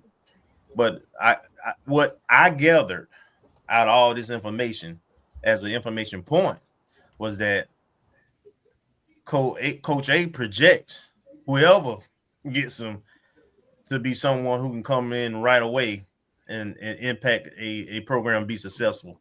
If you look at his peers, and that's kind of what I got out of it. But it was just fun, something that I brought up, and I thought it would be fun to see what everybody else would pick. So let me make sure. I just want to make sure I heard this right. So Coach C is my guy, Atlanta, correct? Yes. Yeah. That's what I thought when I looked at the year, and I said, okay, wait a minute. Because at first I thought it was just coaches that were still current in their location until I saw one was 2024, 21. So I'm still I took the LC, I took the FBS stuff out. I mean the FCS stuff out. Just they 3 years at their school at the Division II level. I didn't see that year on it at first. I it got me at 24. I saw. I was like, is that 25? Mm-hmm. Got to get there. That's all I love that. But I think one of the things we often do is we discount the value of an HBCU experience. Like we've just seen a former HBCU coach. Granted, he got fired. He just made millions of dollars, lost his job. 4 weeks later, he's at James Madison. His name is Billy Napier. Billy Napier coached at South Carolina State University. And they had an amazing offense that season. Parlays that into multiple opportunities to the point to where while he was at UF as the head coach, he gave Buddy Pugh credit and talked about how great of a coach he was and how great and how important that experience was. And then he goes and he turns that into the University of Florida. Granted, he didn't do the best job there, but it's UF. I mean, honestly, we ain't gonna go there because I really don't care about them Gators. But now he's at another school, and sometimes we discount how important these opportunities they are. And we spend so much time trying to say we only want somebody that look like this. And guess what? The people will come across your tracks, get a job at your school, use that as a launch pad, and take that as an opportunity. We've seen that at Jackson State. We've seen that at South Carolina State. Hell, we've seen it at FAMU. And so we've seen where coaches will come there. Manny Diaz's son, was he not on the staff at FAMU? What did we not see Timmy Chang come over to Jackson State, be the offensive coordinator for quite a long time? And is he now back at his alma mater at the University of Hawaii? So HBCUs are a fertile planting ground. We just have to be willing to understand that they're willing to jump the track to come take that opportunity. Maybe we need to go do the same thing, because if you don't want it, somebody else gonna come get it. Yeah. Good take. All right, let me go. Let's get through the season review here. I know we have done a great job all year on Monday nights, recapping game by game. I'm not gonna, me, I can get long-winded about the season of the past and the highlights of the season. I don't think we need to relive we don't need to relive the details. They are a bloody mess. So we'll just get right into it with our most memorable moment. Now, the memorable moment, of course, does not always have to be a beautiful, bright memory. It's just titled Most Memorable. So, Ashley, you get to start first. What's your most memorable moment of the 25 season? Good or bad, right? Yep. Whatever's memorable to you. Just making clear my parameters before I say this. Oh, because now don't forget, there is worse of the worst. There is worse of the worst. So, that part does exist. I'm going to have to go with, if I pick one that just keeps jumping out at me at the moment, I'm going to have to go with the buzzer beater loss in the Classic. Oh. As a bad, memorable moment. All right. So that's interesting because that pass, I just can't get it out. That open receiver at the end, I can't get it out of my mind. All right, Tasha.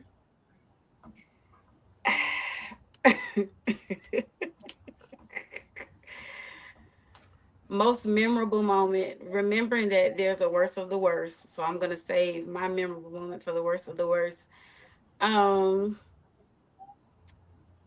Memorable, I think us getting spared on that onside kick during the Albany State game, because y'all know that kick went 10 yards. Y'all know that kick went 10 yards. We really got spared in that game. Okay, so I'm gonna go with that being, because my stomach dropped when I saw it, and I thought that we were about to actually lose that game. So that's gonna be my most memorable moment. That's a good one. I didn't think about that one. Keith, what you got? Can you see the video there, Bryan? I uploaded it for you. Oh, you want that? Hold on. Just make sure the audio's off. Club brag. Like, I'm sorry. That is my most memorable moment. I refuse to let these mofos sit up here and let me end on a bad note. Club brag was lit. I'm sorry. That first night where we had the light show was amazing. It was epic. It was a beautiful situation. The stadium was packed. It felt like FAMU back in the day. And I refuse to let a play against Cookman and Valley ruin the simple fact that I enjoyed my FAMU lead this season. So club brag at night with the lights, swag surfing, 20,000 in brag. That was the best moment of the night for me. That was against Albany State, right? That was Albany State. Yep. It was. Up there bopping and about to get beat. Clenching my toes, my fingers crossing, my eyes, everything. What do you got there, Mr. Campbell? Well, it's simple for me. My most memorable moment, I'm down on the field. I was put on the big screen, and it was 3-3. And I had people, after it turned out to be 40+3, saying Steve Campbell, because they knew me from Jackson, and Mr. Campbell, because they knew me from YouTube, of thousands of Jackson State people calling my name, asking where to go get a drink at. That was my most memorable moment, because I had never heard so many people call my name at one time and saying, we need to get some wings from FAMU, because they know about wings that we do on Wednesday with the Breakdown Show. So that was my most memorable moment. That hurt right there. That hurt right there, because my phone didn't stop ringing. J Peeps. So, okay, keeping in mind the worst of the worst. So my most memorable moment was losing the Orange Blossom Classic in a walk-off, because that showed that this is only a microcosm of what's to come. If I could go back in time to that game, I would tell myself, I'd sit next to myself at that game and just be like, buddy, this is only the beginning. So you might as well buckle up and just get ready. Yeah, like you're going for a ride. So, just seeing the inconsistencies from the offense, not knowing where the play clock is, which you should know that but the minute you go out on the field for warm-ups, and then, not being able to get the offense lined up, which I had trouble with that all season long. And then, of course, having to utilize timeouts at, like at the wrong times and everything, like not knowing situational football. Like, I think that was just the most memorable moment for me. And then, of course, like the field goal at the end, that was just gut wrenching. I couldn't even enjoy the licking afterwards. I just couldn't. I love the licking too. I haven't been before. Dude, hit it up. There's one in Orlando. I know it's really good. It's overrated. And the food take too long. Not to me. Do y'all remember at that game? Speaking of JP's, that we was. I know what you about to say. Seconds, we was swag like we had won that game. Yes. Oh my gosh. We just knew we had closed it out. Screaming. Absolutely. When I tell you a tale of things to come. Wow. Sorry. Troy, what do you got? I hate to go back to the Orange Blossom Classic. If y'all follow me, I had been screaming nose by 10 for 3 months. Yeah. And I was in them people press box. Every time FAMU did something good, I was tap dancing. Every time Florida State did something good, I was showing out. I don't know why they ain't throw me out the press box. You was worse than Bryan? Oh, I was way worse. I was way like Bryan. I'm sure there's a video of me running out because I had got the scorers was like quiet please at that point. So it was the whole range of emotions, and then for the game to end the way it did, I think the moment for me was the open miss pass to the running back towards the pylon. I think that hurt me to my heart as much as I was celebrating. That right there hurt me the most because I felt like that would have sealed the game and I would have had a complete my teams won that weekend. Yeah, that was the moment for me. Kelvin, what do you got? I'm going to go with the Albany State game for the reasons Keith said. Number one, the environment was just electric. But the main reason I'm going with the Albany State game is because we needed a doggone win. Yes. And we found a way to win. It took me off a suicide watch. I wasn't happy, but I was happy. Did you lose your coaching contract? He's just volunteering. I mean, we ain't fired all the volunteer coaches yet, evidently. Yeah. My most memorable moment is something that happened not once, not twice, but 3 times at home and had never been done in, I don't know, this century. With a belt. This century. We allowed 40 points. I mean, it's wild when you go. I literally went back through what little bit of archives there is to go back and realize that all had season never been done. I mean, we had some bad teams and bad coaches prior to, but never had a FAMU defense giving up 40 3 times at home. Mm-hmm. Mm-hmm. That was crazy. Man, crazy. See, I hate to hear what your worst gonna be then. Right. Look, I thought Michael Irvin gave it bad to Dope, but man, FAMU, we was next in line right behind them Seminoles. Way Michael Irvin was swinging that belt at that stadium that day. We got it all season long. Got tired of getting whooped. Well, since I ended it, I'll start worst of the worst for me. Since you asked what could be worse, there is nothing worse than having to call a Hail Mary when you are like, I mean, beyond ecstatic and just thinking to yourself, there's no way that the one play, I mean, it's 4th and 9. There's plenty of time. They can get a first down. I'm thinking overtime. No, as Keith would say, these motherfuckers are going for this. They're going for the whole thing. They not thinking field goal like most coaches and most teams. No, we're going for the home run, and I'm going to point to the end zone, and I'm going to throw it that way, and I'm going to look and say, oh, no, he's open. Oh, God. I'm just glad that call is lost somewhere in the shuffle, and it's not being hashed out again, because I would be mocked endlessly by Bethune-Cookman fans for probably years at that call, and they would be like, hey, listen to the FAMU broadcast announcer on the call of this game. Oh, man. And how hey, wait, let me tell you something. Don't you think somebody ain't got that? Because I'm going to tell you this literally just happened to us on HBCU Coaches Corner on something so random that these guys found a clip of Coach Cole talking about Prairie View was coming. And that was way back in September. So don't you think them BCU folks is just not wait till next year to come? I'm just telling you. Yeah. Folks got DVRs, brother. Trust me, that game was DVR. Well, I'm hoping that nobody's audio recorder was working. That's all I'm gonna say. That was my worst. That was my worst of the worst. Losing that game after winning it. Well, at least I thought we won it the way we won it.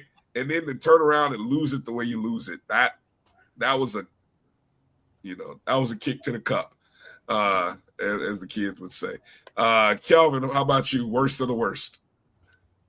By far, because for me, not only did it cement the season from the beginning to end, put that bow at the end of it, but it also, in my mind, and I think in a lot of leadership mind, was the nail in the coffin. That lost the Valley. The whole season, preseason, when we had the Avengers together, and we talked about it, we were making our projections and predicting. Oh man, that Valley game I ain't even worried about that one because that's a get back game. Got me looking nutty as it almost came out. But yeah, that loss to Valley was just unforgiving and unforgivable for me. That's my worst. Ashley? My worst, I'm going to stack on top of what Kelvin said and say that loss to Valley with the backup quarterback. That wasn't just a backup. Wasn't he third, fourth string? He was somewhere down the line, but it's bad enough that he wasn't good enough to be a starter. The resurrection of Rice and Rice and Totten. Rice and Totten reemerged. Yeah. You can't. I don't even know how you give that, and not to mention it created a losing streak. You already had, It did. We're on the streak right now. We got to redeem ourselves. Listen, this is simple. I'm from the great state of Mississippi. Mississippi Valley came into the SWAC in 1968. And I have heard more about that Valley win than Mississippi Valley beating Jackson State when they had Jerry Rice and Willie Totten. That's how bad that Valley wins. Them folks, when you got people in all the SWAC say, Valley got a 2-game winning streak against FAMU. Do you know, other than you take those years out, they probably only got 2-game winning streaks, maybe against UAPB, in their whole history. Yeah. So that, to me, to understand, and like I say, T-Buck is my guy.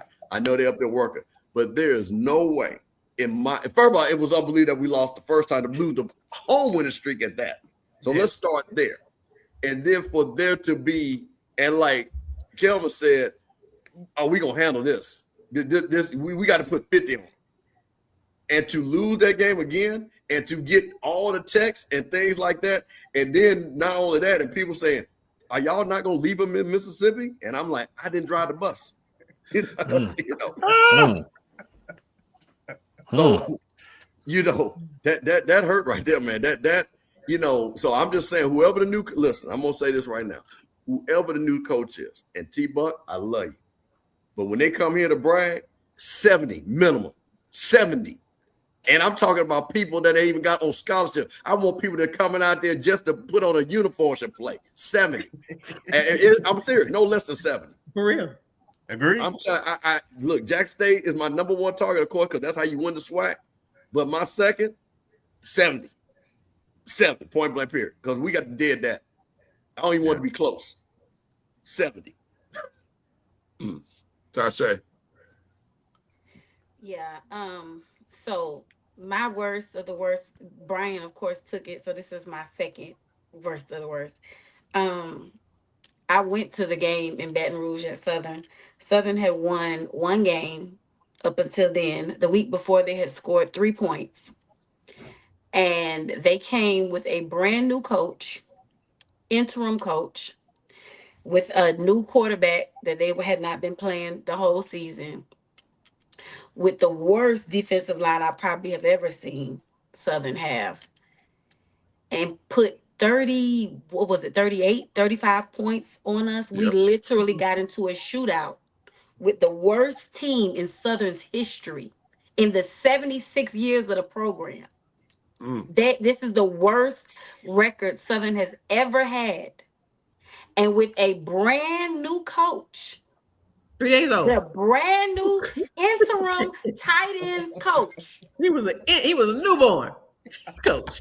Newborn infant came and scored 35 points on us. And I had to stand there in the stands on the Southern side, because my child is at Southern, scared that we was really gonna lose a game to a team that had scored 3 points the week before. You heard that one for a while, didn't you, Tasha? You heard that one. You probably still hearing it. Still. It was close. It was, you know how the young kids be doing. Clock it. We almost beat you, clock it. Girl. Put on punishment. Every time they scored, Mom, clock it. Cozy, ooh. You should have just changed the locks on the house. She ain't been back since. She can come back for Christmas. What you got? Y'all got half, but y'all right. It was Mississippi Valley everything. We just looked at the outcome of the game. The entire Mississippi Valley experience this season was raw, unfiltered, unorganized trash. From the game that didn't happen in Atlanta that should have happened to the game that did happen in Mississippi. And the worst of it is, not only did you get ate up by the mosquitoes, you also got your butt wore out and you got fired. And you got fired on your birthday. Respectfully, Doc, like, I hate that for you, but like, the whole Mississippi Valley experience was the worst of the season, because before you got to the game, you was a laughing stock, because it was like, dang, y'all just unorganized. Y'all got janky promoters, and we hearing about it. Trust to believe, I heard about it for sure. Y'all got janky promoters. Can't trust y'all shimmy boys. Y'all real shicey, ain't you? Y'all sneaky. No, we ain't sneaky. And then, never mind. It is the whole Mississippi Valley experience was just a sham. From Atlanta, and then coming out, never mind. Y'all could at least play that game at Morehouse or Clark or somewhere. No, we're gonna take it back to the Valley. We're gonna go get you in the Valley, down in the Valley. Down in the Valley, don't nothing happen. But the Raptors got naked and got wore out. I'm sorry. No, the whole Valley experience all season. And don't forget, they hadn't scored an offensive touchdown in 4 weeks. They had not scored an offensive touchdown in 4 weeks and put 31 points on us. With a second string quarterback. Yes. Yeah. And beat you on the same place you lost in the Classic on. Where they do that at? So the whole Valley experience. When you had the same defense. The whole Valley experience. That was the worst. From start to finish. All sheet the same. Mississippi Valley, everything. Next year, you play that game in somewhere else. I don't need it in Tallahassee. I want it back in Bragg just so I get my lit back, but look, you can move that game to Jacksonville, Thomasville, something, but take that somewhere else. I need a new venue for that game next year. They sure said that defensive sheet said BCU. Oh my God. Jesus, boy, y'all. Woo, Lord have mercy. Jeez, well, good luck following that, Troy and JP. Troy, what you got? Jesus. So for those that y'all know, I have been trying to be able to cover FAMU. Mm-hmm. Wait, but you gonna ask about that quarterback or what, Troy? You gonna ask about that quarterback or what?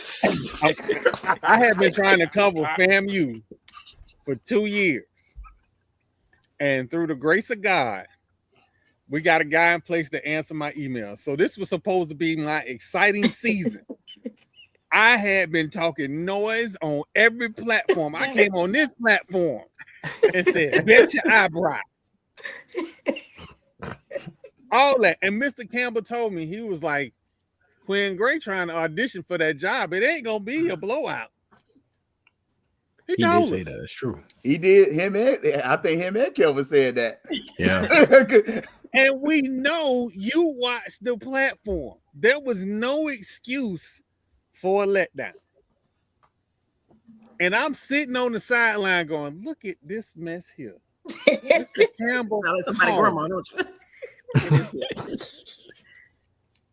And he was, because we was on the sideline with him a couple of times. Troy was distraught. They ran my man pressure up. They ran my boy pressure up. I believe y'all. There was a bomb that the whole stadium got quiet for 4 seconds. Wait, it was a bomb. Then there was another bomb because he hit the bomb on the same dude. Oh my gosh. 19 got burnt twice. Oh, here we go. Twice. Oh, Lord. No, I'm talking about the one RJ threw. Oh. The whole stadium got quiet. And I was like, this is going to be the start. And it never started. Never started again. again. The season went down from there. For me, the season went downhill from there. That was my moment. That 4 seconds of silence that didn't happen, that was it for me. What you got, J Peeps? Well, I would reference, RJ turning into Jamarcus Russell, the last game of the season. I would reference, Colzie's inability to be able to realize an onside kick. But I got to go back to the Florida Classic, of course. That was my worst of the worst. Losing that game on busted coverage, and then if I'm not mistaken, was that, someone correct me if I'm wrong, was that Timmy McClain's first start the whole season? No. Not his first start. But he pulled him off the bench. He had been benched for like 6 games. Yeah. Wow. So add in the fact that also a journeyman had come into the game after multiple weeks on the bench. So it irritates me to see a defensive back knowing in crunch time where you're supposed to play deep. Play your responsibility deep. Don't worry about a simple drag route or 8-yard crossing route coming across the middle of the field. You get burnt in the last 28 seconds of the game to lose it. That's just, it pisses me off. It just pisses me off.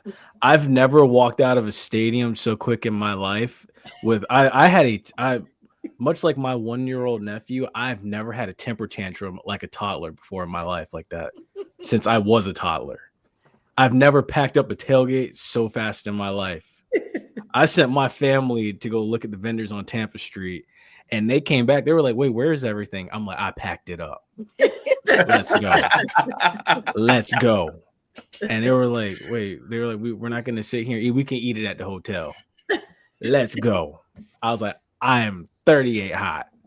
And I was just the whole ride back. I'm just sitting there. I'm telling my dad, I'm like, they got to fire him. They got to fire him. There's no way you can't bring back garbage for another season. You just can't. I'm glad he's gone. I just got one thing. Did J Peeps go old school black mama? You ain't getting nothing to eat here. We got food at home. We leaving right now. I sure did. I sure did. His voice changed too. His tone changed too. I pack. It's a bad day when you pack up all the liquor and everything, and you put that you just put it away. Everybody's like, I can't get a drink. I was like, nah, You can drink it at the hotel. The bar's We'll closed.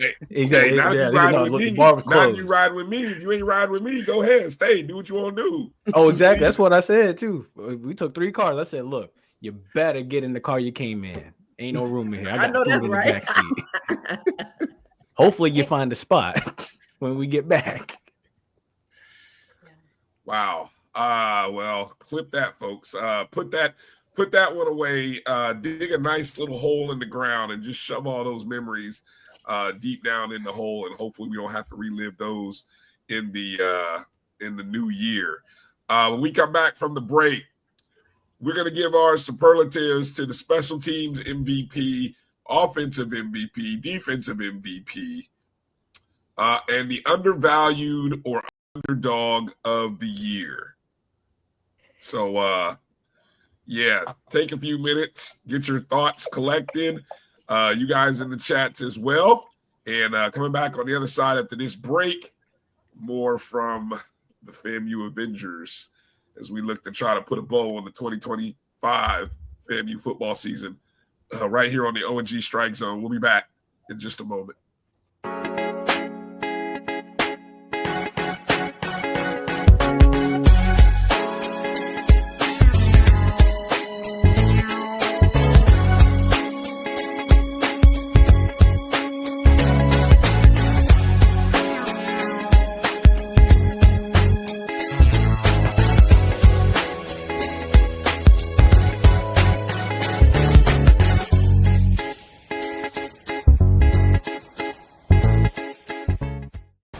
Football fans, the Cricket Celebration Bowl is celebrating 10 years of crowning an HBCU national champion. A champion will rise at Mercedes-Benz Stadium on December 13th as the MEAC and SWAC champions clash in Atlanta. Join us for championship football, interactive fan experiences, and iconic marching bands. It's an HBCU family reunion that you don't want to miss. See who will be crowned the next HBCU national champion. For event and ticket information, visit thecelebrationbowl.com. For over 30 years, HBCU image has been more than just an apparel store. We've been a movement, a statement, a legacy. We celebrate the pride, the purpose, and the culture that make historically black colleges and universities legendary. Whether you're a student or a lifelong supporter, our gear lets you wear your HBCU story with confidence and style. Because when you wear HBCU image, you're not just wearing clothes. You're wearing culture. You're wearing pride. You're wearing purpose. HBCU. With over 25 years of serving our communities, Destiny Financial Services, a division of Global Life, is here to help you and your family through difficult times. From cancer care to accidental industries to cardiac care, we all know that there are times that you can't control what happens in your life, but you can be prepared to weather the storm when it comes. Call DFS at 877-300-8269 or visit the website at www.globelifeinsurance.com. That is 877-300-8269, or again, the website at www.globelifeinsurance.com. ESPN Events presents Red Lobster Band of the Year, a title reserved for elite HBCU marching bands. A season-long competition that culminates in Atlanta on Friday, December 12th. Drum majors, percussion, drill, auxiliaries, musicality. All aspects will be examined by the toughest judges in the world of college bands. 4 will qualify for the big stage, where national champions will be crowned. Follow us on social media for rankings updates throughout the season. And join us in Atlanta on December 12th for event and ticket information.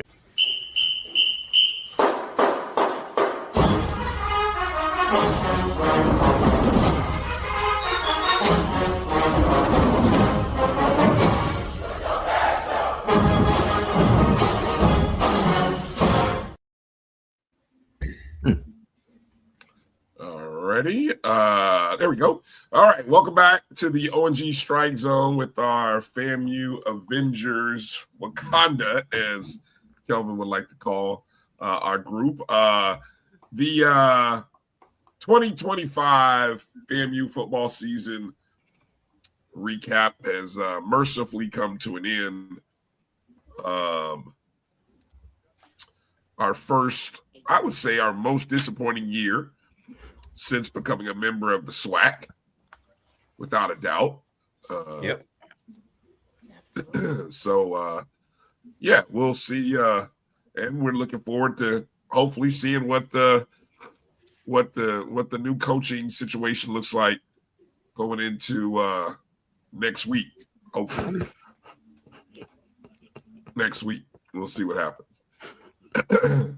Anybody want to take any over-unders on Monday, Tuesday, or Wednesday? Nope. Ooh, nobody's feeling froggy, huh? Let me see. Look at the calendar here. No, don't do it. Don't do it. Don't do it. it. We did at the beginning of the season. I'm going Monday. We had all them ambitious picks. Let's not do it. I love it. All of us was going 9-2 at the beginning of the season. Pretty much. 9. I had 8. Don't do that. You did, but the rest of us were undefeated. Some of us said 10. Some of us saw 10 seasons. I said before was 8-4. We was definitely going at the beginning of the season. We were going to defend Bragg at the beginning of the season. Baby. Yeah. We did defend Bragg. Them other jokers didn't defend Bragg. We did not. No, we speaking. Everybody French. didn't get the memo. Everybody didn't get the memo. Look, Ashley, Kelvin and the crew was outside of Bragg defending every Saturday with some nice bitchy owls. Them Negroes inside the stadium ain't do yet. Early. This is the first time. Out of all the times I tailgate at Bragg, we usually have later games. There was twice this season that I came and set up the tailgate at 8 in the morning. This was the season I did it. But as Tasha, to your comment, all I'm gonna say is, as they say in basketball, shoot or shoot. I'm gonna keep shooting. There you go. Thank you, Gail, for reminding us. We could have avoided Valley had Kelvin just stuck with Gail's plan of only prayers, but no, Kelvin said, let's do bold predictions. Shoot or shoot. All right, so shoot or shoot. What? Okay. I'm gonna take a bold swing here because I've been saying for a little minute here, it's gonna happen either before the Celebration Bowl or after. If it don't happen in the next 24 hours, I'm with everybody else. It's probably gonna be Monday. I got Friday. You I'm gonna say Monday. Celebration Bowl? No, I'm gonna tell you why. Celebration Bowl? No, Keith. We, as a partner of the Southwestern Athletic Conference, we are not gonna drop news like that. As we are not gonna usurp the Celebration Bowl on Friday. Hey, Bryan. Did they find our announcer? I was about to say, I'm Thugnificent. Didn't that same partner find our announcer and suspended for 2 games? Drop. We don't know the people then. I could see them putting it out right at kickoff. But if you seen the Boondocks, you know what he say. Either old person, yeah, I'm Thugnificent. Friday, I don't care. What if they put it out on Saturday, like right at kickoff? You need a disclaimer, Bryan. You need a disclaimer. That was y'all going straight A-Rod, boy. Golly. Barry Bonds. No, what'll happen is here's how it'll happen. Anonymous sources will start leaking it on Friday that the announcement is coming on Monday. So what is everybody talking about in Atlanta? That's what'll happen. I like if it happens. Too. But well, if that happens, it'll be 5-minute graphics all over the place. They'll say who X person is our coach. So it won't even be if you think, they'll say he is. Yes, exactly. Well, that train has already started, so we're ahead of schedule. Well, hello. That's true. Friday. That's true. The moment they can confirm, they dropping it because they want to be first. And stop following me on Twitter thinking I know something. I don't know nothing. I can't hook you up with a scholarship. You better take them followers, and they're not bots. They're not bots. You better take them followers when you can get them. Like, share, and subscribe. Exactly. Like, share, and subscribe. Hit thumbs up, all you who are watching. Appreciate you. All right, let's go to our superlatives. We're gonna go piecemeal by piecemeal here, starting with the special teams MVP. Kelvin. Let's start with J. Peeps. He went last time, so you go first. J. Peeps, okay. MVP. Who you got? So my special teams MVP. Well, I have a special teams MVP and then a co-special teams MVP. Both of them are unfortunately now in the portal. But for this season, my special teams MVP was Daniel Portomatic. I mean, he had a little bit of a slump there, but throughout the season, fairly consistent and honestly the most reliable guy on this team. My co-MVP, just based off of one hit alone, Jackson Carson Wentz, the long snapper. Should have given him some snaps at DB as well. But yeah, those are my two special teams MVPs. Oh wow! I had no idea that's who it was that hit that made that hit. I didn't associate him being the long snapper on that. Should have saw if he could backpedal. Yeah. Troy, who you got? Special teams MVP. Yeah, I'm also gonna go with Portomatic. I don't have any additional co-MVPs. Portomatic has been consistent. He was the star out of the 10,000 kickers we brought in, so that's my guy. Tache. Well, to not pick the same person that everybody else picked, I'm gonna pick the win that helped us to get those field goals in there. The win, oh my god! I mean, if it's not Porto, then I gotta pick the win. Hey, there you go. Did you, Tasha? Is Porto? Did you come up with it? Was it Portomatic? Or you came up with a name for him? Portomatic. It was Portomatic. Okay, yes, that's Portomatic. what I thought.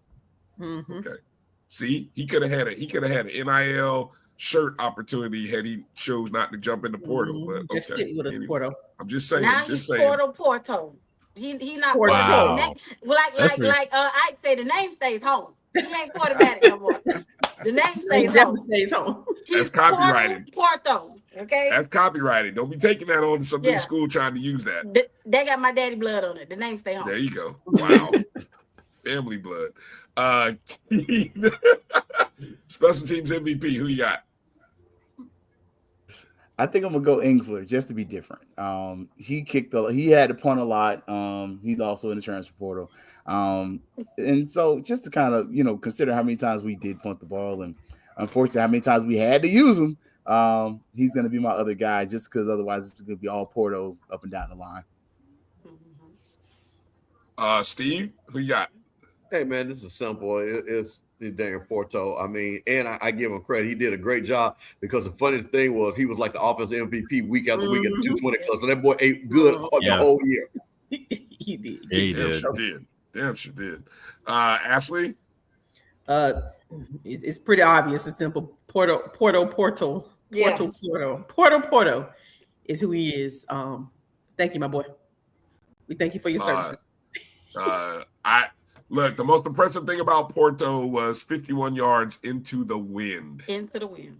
That was the one that sold me on how good this dude was. And so, man, wish we would have had a kicker like that the year before. We would have beat Troy. But anyway, I'm not going to go there. Kelvin? Anybody other than Porto? Yeah, well, yeah. I think he in the portal too. And I saw what somebody said it's gonna be Porterlet with Portal if you go, but remember these guys still have it. They just announced the new staff will be able to have the opportunity to retain. But I'll go with the long snapper. He was very consistent. He did his job at an elite level because we didn't notice him, and he did make a few tackles downfield too. But yeah, the long snapper for field goals and punt, your special teams unit couldn't have the success that they have and the consistency that they had without him making sure that his routine he get the snaps to him. So I give it to him. I think the punting and the kicking, field goal kicking, when we've had healthy individuals, has been very good over the 4 or 5 years elite in the SWAC. Not talking about the return coverage. Yeah. No, not talking about that. Yeah. The kicking team in general. We're not talking about, yeah. And hey, how quickly we forget. Remember, we started the season with those horrible punt formations. And eventually that leveled off. And they fixed them. But God dog, was that a horrible mess. It makes a difference when you assign a coach to a struggling section and say, hey, we're going to give this struggling section to this coach and let them coach that individual section. It's amazing. Bullying works. Kelvin bullied them until they changed it. Bullying works. Kelvin and the 220 Club. The 220 Club came after that Howell game. Now, Quarch, that they you know, they call him Quarch. Quarch, can you explain that punch? They got on his behind by that. Baby, hey, they were like, we've watched decades of football and we ain't ever seen nothing like that, Coach. Why did we do that? Never, ever. Nope. God bless those folks. God bless them all. All right. This will be interesting. Offensive MVP. Lots of interesting choices you could go. I don't think we had one person make all SWAC. Well, I was going to say we had one person make all SWAC. That was Ashton Grable. So, it'll be interesting to see where we go. Let's start in the upper right corner. Ashley, we'll go to you first. Offensive MVP. I actually have two people in mind, but I'm going to side with this person. And it's going to be Porto. He scored enough points to win some games. Yeah, makes sense. Wow, okay. He scored a lot of points for us. He saved the day a lot of days. Thank you, my boy. Again, we appreciate your services. I ain't gonna lie, I did not expect that, but okay. That wasn't on my bingo card. That wasn't on my bingo card. I took a shot at you and you had that on your bingo card. If you really sit back and think about it, you're right. The game we won. Who? You're right. That's about 12, 15 points was from Porto. It's petty, but it's fair. Mm-hmm. All right. I ain't saying you're wrong. I'm right, but it's right. You're right. He scored all the points in the first quarter. Yeah. Hey man, this is one of those things that me and Keith sat and I asked this question for a young man that basically played half the season. It was Jamal Haley, because we was like, bro, where was this cat at the Howard game? Yeah, because the thing about it, he scored the most touchdowns. He scored 8 touchdowns, had over 500 plus yards, and I just think again we could have seen some Ahmad Miller type numbers if that kid had played, and all of a sudden we discovered him when the season was over, which was crazy. Because he was a third back at the beginning of the season. Yeah. Right. Yes. And didn't get no carries in the first 3 games, basically. Not really. Behind mostly that, like little baby Haley is in the little baby says she wants to see more, but he's in the portal. Not or he's planning. He's planning to get in the portal. Yes, they're not. He's none planning. of them are in yet. None of them are in officially, but he plans to. He's announced. Not a surprise. Go ahead, Keith. I'm gonna shock y'all with this one. And it's off of pure numbers, honestly. RJ. Look, I had to say it off pure numbers. I was not impressed, especially at the beginning of the season. But by the end of the season, excluding that last game where he finally threw them 3 picks, which I was waiting on them picks, he actually has good numbers. And he is the offensive leader statistically. Yard wise, you don't have a 1,000-yard rusher. You don't have a 1,000-yard receiver. I was going Thad Franklin, but off of pure numbers, I would have to give it to RJ. But Keith, you're the same guy that was beating him up. Damn straight. For no numbers against good teams. Damn straight. Keith just gave that man a participation trophy. I mean, look, the offense was so bad. Person in mind, but I had to give it to the one that saved the day a lot of days. But he was my RJ had numbers. RJ had numbers. I mean, if we're going to be real, he had numbers. I was leaning Thad Franklin, because Thad had some numbers too. He still hit 800 yards, and we didn't use him worth a damn. Like you almost used 9 yards per carry. Yeah. We did not. But honestly, Thad should have had 1,000 yards, but we didn't use him right. Tache. Wait a minute. Wait a minute, Keith. You slick son of a gun. Let me tell y'all something. I just know what you did there. What do you do? My family is a member of your bond. See, he went with his frat brother. See, he trying to be slick. You I almost was going, that through there. bro. I was going to say that. I was going to. Family hear me say, you know what he just did, right? No, bro. Yeah, I ain't gonna even let you get away with that. See what you did there. Hey, Brian, I want to put that on record. That you see, keep I caught you. I know what you did there. You tried to slap that. You was on the shield on the bond, but I caught you. See, good, yeah. I see you, bro. I see you. No, my capital is never far away. Yeah.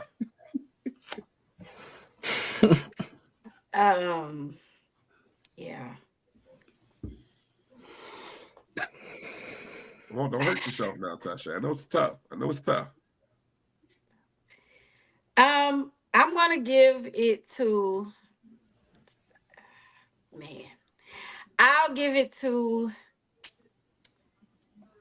I'm gonna give it to Thad. I can't. I'm just go ahead and give it to Thad. Who's the second and third choice, Tasha? I'm just curious. That's where the more interesting story lies. Come on now. Hey, Tasha, the struggle is real.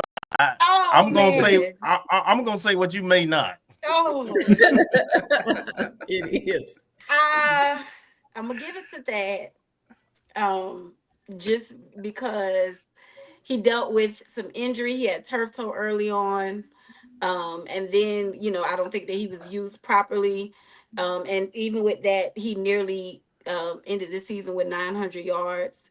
When we needed a few the 2 or 3 explosive plays that we had on the whole season, between him and Haley, provided that, gave us that little boost. So I'm gonna go with that. Reluctantly, I'm gonna go with that, but I'm not gonna say what I want to say. What you want to say? Don't worry. I say it. You'll say it. You'll say it. None of them should have got it if we saying offensively, but that's what you want to say. That's okay. Wow.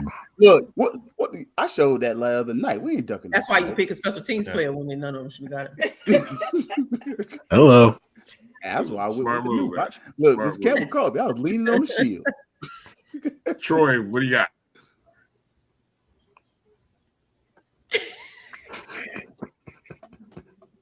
Yo, mute.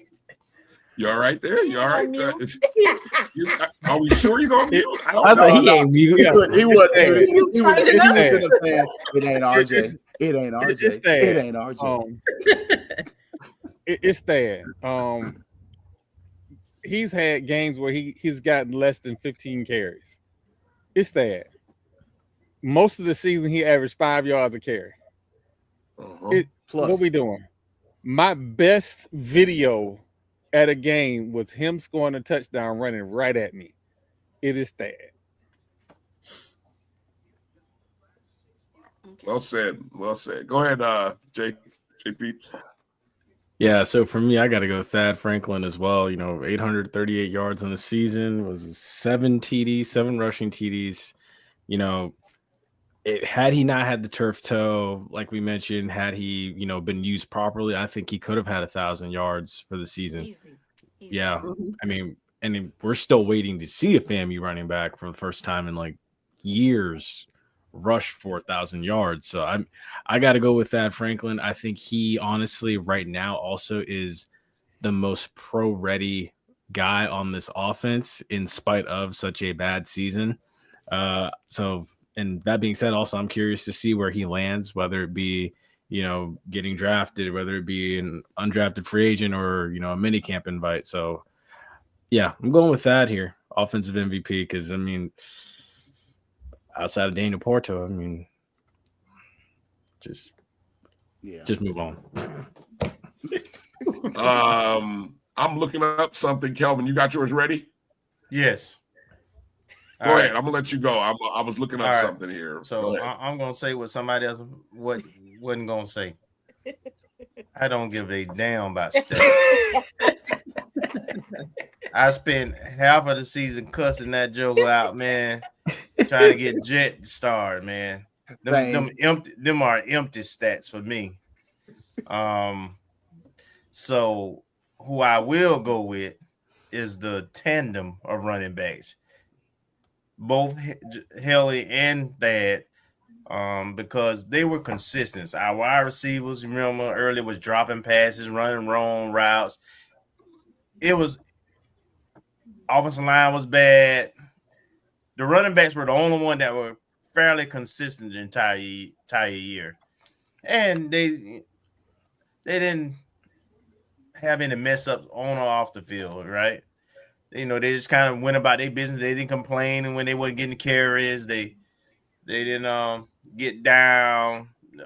They just produced when their number was called. They were good teammates. So Jamal Hill at that, frankly, are my definitely my offensive MVPs. And though the quarterback had some stats, man, he's in the portal too. That's okay.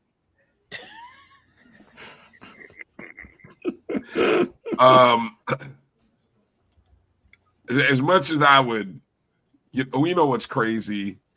I was, we had to do a halftime segment on the highlights of the year on that last game against Valley.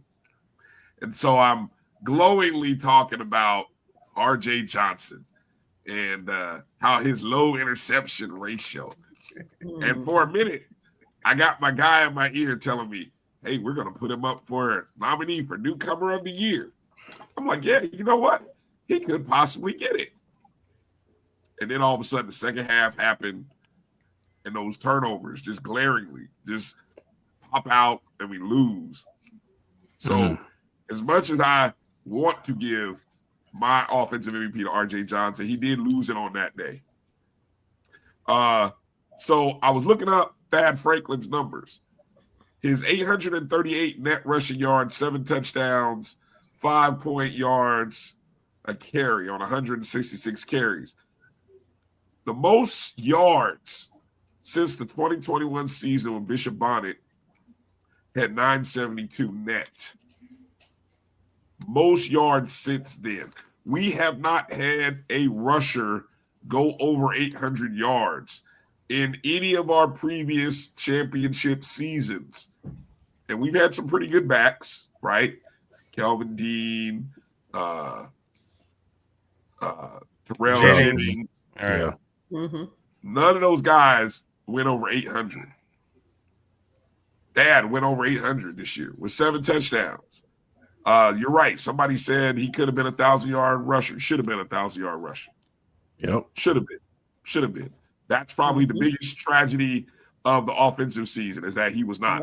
He lost the 50 yards that he lost because he had 878. The 50 yards he lost were on those stupid jet sweep, or not the jet sweeps, the toss rights, the toss lefts. Yeah. Instead of running his butt north and south, we were running him east-west. I didn't understand that for nothing in the world, but it is what it is. Congratulations, Thad Franklin. That's my offensive MVP. All right, defensive MVP. This might be harder than the offense. For a defense that bled out on the field practically every quarter, with the exception of the first 3 against Howard. We got to find some defensive MVPs. So I'll start with you, Troy. Who's your defensive MVP, if you can find one? When we talk about blood, sweat, and tears, when we talk about orange and green, when we talk about leadership, when we talk about that dude, it's Nayron. Put his picture up there. Put his picture up there, Bryan. Put the picture up there. True that. It's Nayron.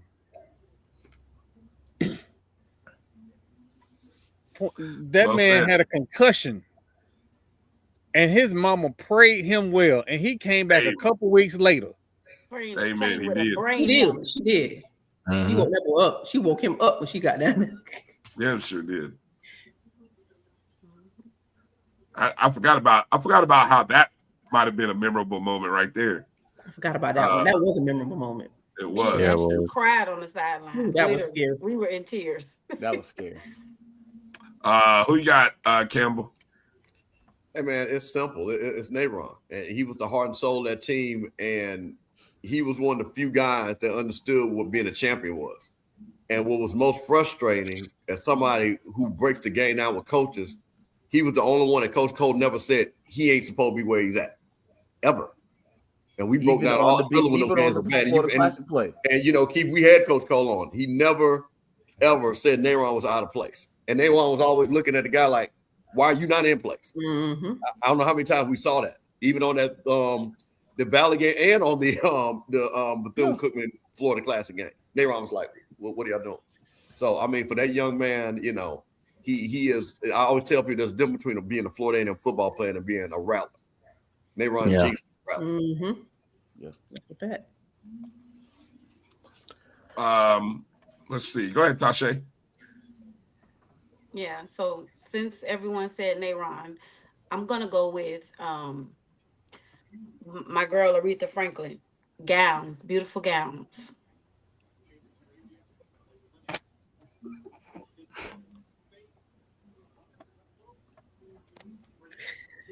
No, I don't know. Yeah, that one right there. That. I mean, you know who my favorite player was before the season started. But I'm also going to mention Jason Rouse Jr. We can't discount the fact that he did lead the team in tackles. But for me, it's going to be Nayron, especially when look at the beginning of the season. Look at time played. Like, Mr. Campbell talked about him being a rattler. Like, it's after 10:30. He never bitched and moaned about not starting this season. And he got effed over. He never complained. He didn't fuss about it. He didn't cry about it. He was a man about it. And when Coach woke up and started playing him and realized when he was on the field, the defense was better, he just kept playing. And that's why, for me, Jason Rouse is up there with me. I got him next to Nayron, but it's Nayron because he is a champion.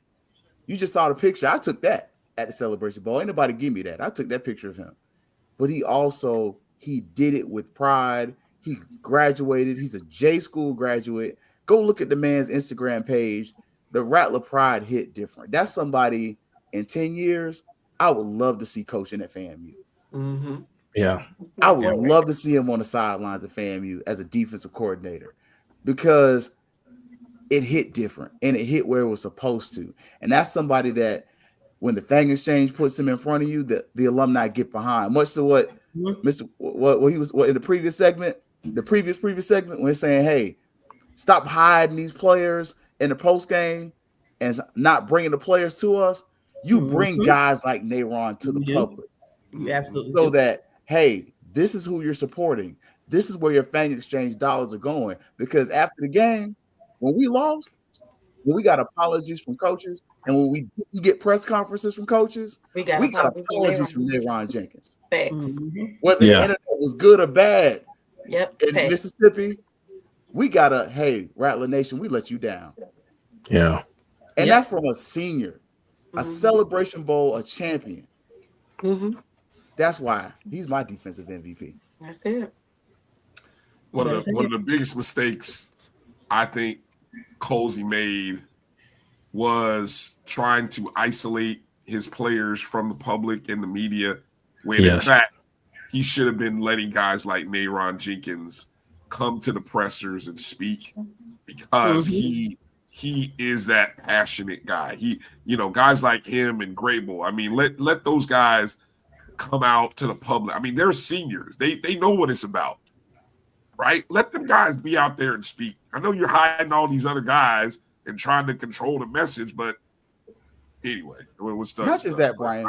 To that point, though, we earned that. Like, miss me on some of this other stuff. We protected that as the media in that room this year and last year. I, for one, protected that. Go catch that Alabama A&M post game. What you don't know is I cut off the audio early. And it's for a good reason. What you don't know is last year, Daniel Richardson walked in the room, had some fun. He was loosey-goosey. Hey, bro, we got you. Ain't nothing you said. You're good. We're going to protect you. So when you've got a media that said we will protect the players, bring the players to us because we've earned that right. I don't deserve to be in the media room, but what I have done and what we've established is, hey, we're not going to screw you over. And if something's not supposed to be said on camera, one, we won't record it. And two, if we do record it, we'll clip it and cut it out. Whoever the next coach is, you got a media room that gives a damn about FAMU. And honestly, you could thank Joshua Padilla for that. You could thank St. Clair Moraine for that. You could thank Vaughn Wilson for that. And you've established that. They trained us. I'm not a trained media member. I'm a historian. So I'm just there to document shit. But when you sitting up there hiding players from us and we've shown we'll protect you and them, bro, that's a disservice, man. That's messed up. Mm-hmm. You don't do that because then the Rattler Nation don't trust because they don't know, hey, we there to protect. We're not trying to mess you over. We're not trying to get you fired. We want you to win. But bring the players to us so that we can help you build a relationship. That's what we're here for. Well said. J. Peeps, defensive MVP. Yeah, that's real. That's real. So one thing is I will give Nayron his kudos. I will say, always a positive guy, always a great locker room guy. From what I can just look at him and tell he's a great locker room guy. Some guys just have like that it factor to them. And he's definitely that, like even when we had him on Wednesday back over the summer, like leading up the day before the spring game or the week of the spring game, he was just so excited about all of his teammates that had came in from the portal, certain players that were, returning and stuff. Like he spoke so highly of each and every one of them and the expectations for this season and everything such as that. So, kudos to him. He is 100% a Rattler and has my respect. He's always welcome back on any of my platforms. But with that being said, yes, he's a great player. But at the same time, I'm going to give my defensive MVP this season to Jason Riles because of the fact that, I always saw him flying around no matter what the score was until they pulled him off that field every game. I saw him trying to be a captain of the defense coming in because he knew Kenwick Thompson's philosophy and what, him and Colzie wanted to do, even though it wasn't necessarily the right thing all the time. But he did his best this season, because I sit not too far from behind the defensive bench. So, every time that him and Justice Cross would come off the field, they're the two that are not sitting down. They're the two that are always, buried in those tablets. Looking at those tablets, trying to figure it out, what's wrong. Like that Albany State game, as much horror stories as we have from it or as much good as we take away from it, I think back to that game. That was the one in particular where those two, him, Justice Cross, Nayron, they did not sit down on that bench. They constantly always trying to juice guys up, keep the energy up, trying to let them know, look, we need to get a stop. They've done their part, especially when Jet came in because Lord knows we needed him to make a play.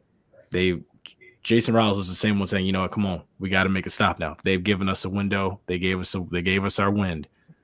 So yeah, that's my defensive MVP for this season. Nice. Ashley.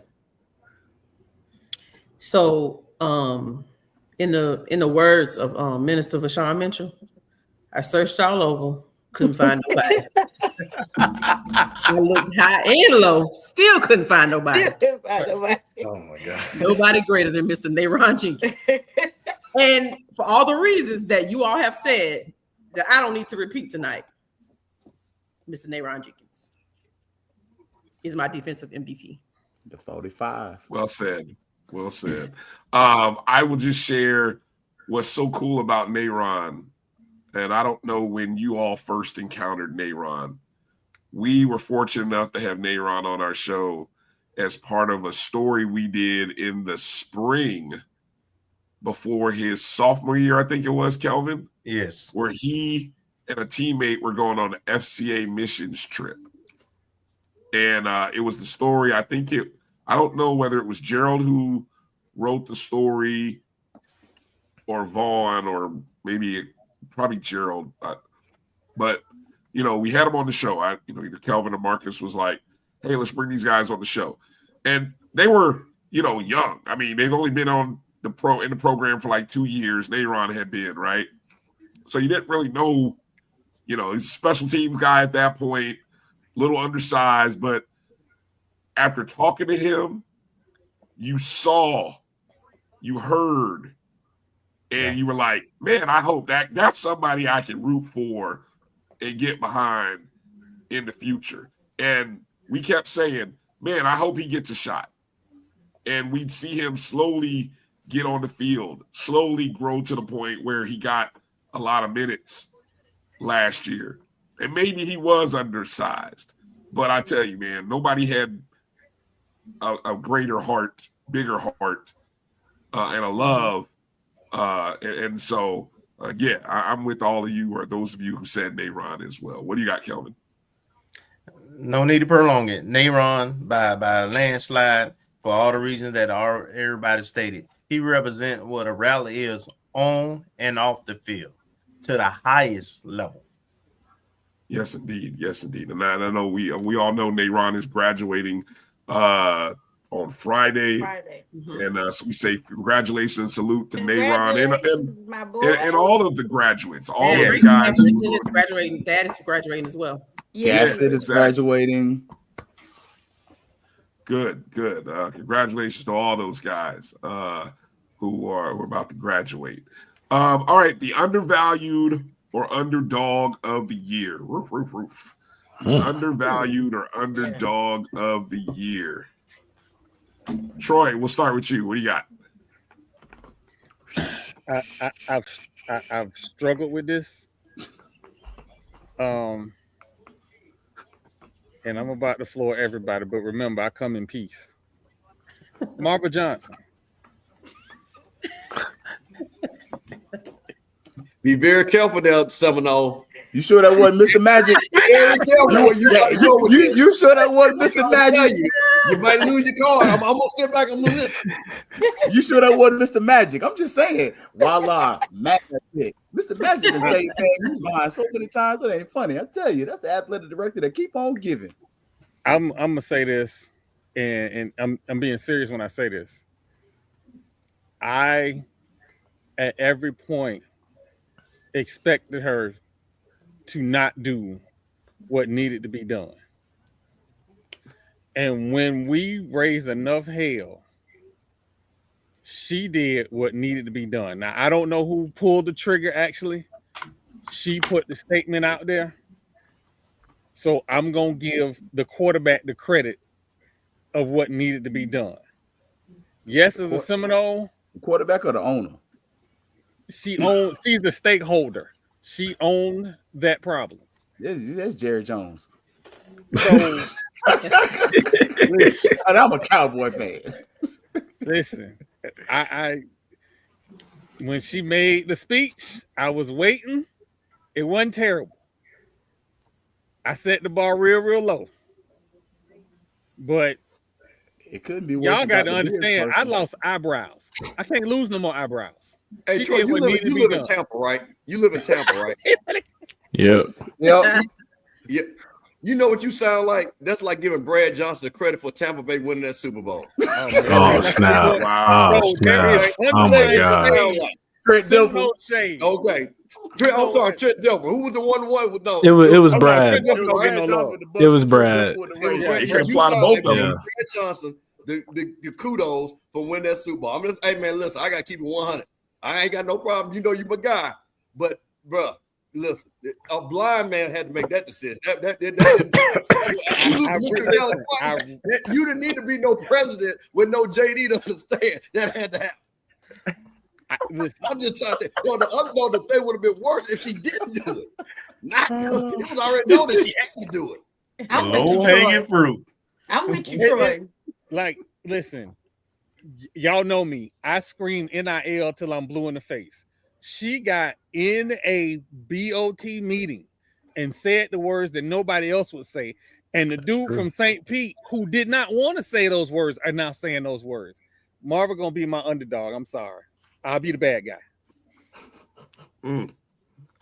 Powerful stuff there. All right, Steve, what you got? I don't know what I got after that, boy. Tough follow. Tough follow. Okay, I'm gonna. But let me say something. Troy's my guy, so I'm just joking. That's really I don't because people take stuff out of context. I'm really just messing with you, semi. But my underdog, who I thought really could, and I had high hopes for, was Big Play Wilch, because you saw the ability that if he would have caught the ball a little bit more, and then been gotten the offense. I thought there was opportunities where this kid would have been like X-Man, K-Dot, you know what I'm saying, Marcus Riley. I really thought that he was going to, even gas it, you know what I mean? And it just never got a chance because our offense, because we would check down Charlie or we wasn't making plays throwing the ball down the field because we don't throw them 3 yards. But this kid was in one-on-ones all the time, and he was whooping people and never even got the ball to him.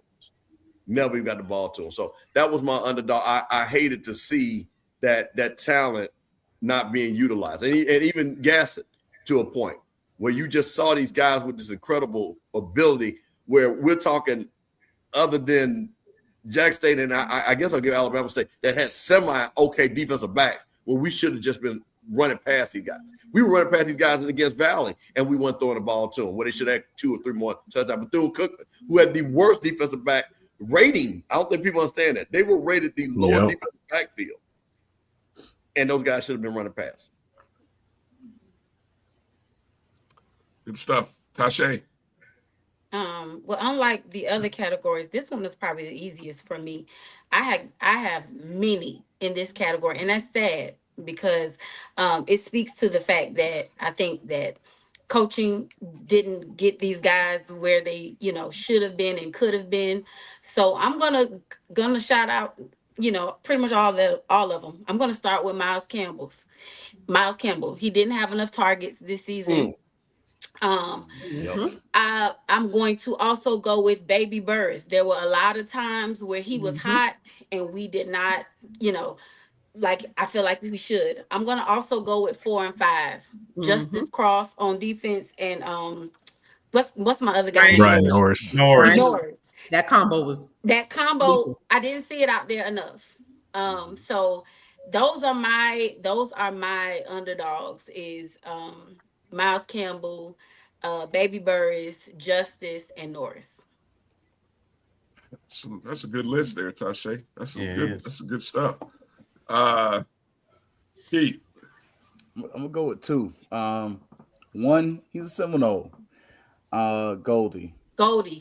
I did not think we got the most out of Goldie. Thanks. The other one is a Tallahassee kid. He's in the portal.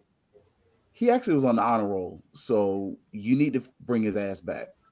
Andrew Ritter. Andrew Ritter, I understand. He's in the portal. But Andrew Ritter had that Nayron type of rattler spirit about him. Yeah. Like he had that, you saw where even when we were getting our butts handed to us, he was wanting to be on the field. Like he wanted to be a part of the game. And he had that physical FU about him that you need from a tight end / fullback. And I don't think we got the most out of our tight ends in general, Campbell, Ritter, or any of them, but especially that guy, because he brings a little what for, as they say on the Jeff Cameron show, to the game that I really think I would love to have next year. And if he can keep them books like that is, he also brings some GPA to your APR that you're going to need. I like that. Look at Keith thinking outside the box. JP, what you got? So for me, I gotta go with like how Tasha said, I gotta go with Ahmad Burris. He played the role of what a slot receiver is, trusty, always there when you need him. He's the safety choice, although I don't really think our quarterback knew what a safety choice was. But nevertheless, looking at the numbers, 17 receptions, 222 yards, only 2 TDs. It felt like I thought he had more, but, he really started to flash in moments, here and there. I'm not sure what's going to happen, with his future at FAMU, but, if this was the end of his tenure here, he proved his worth. I would have loved to see him get more targets in the slot and more looks like, jet sweeps, or double moves in the slot, seam plays. But, it is what it is. Change is coming, and he might be a casualty of it, but he's definitely my underdog for this season. Ashley.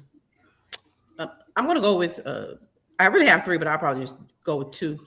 Baby Burst, absolutely. If you hear me talk to Shay offline, I'm always like, man, we got to figure out. We need Baby. He has so much potential. There's so much that I believe we did not see out of him.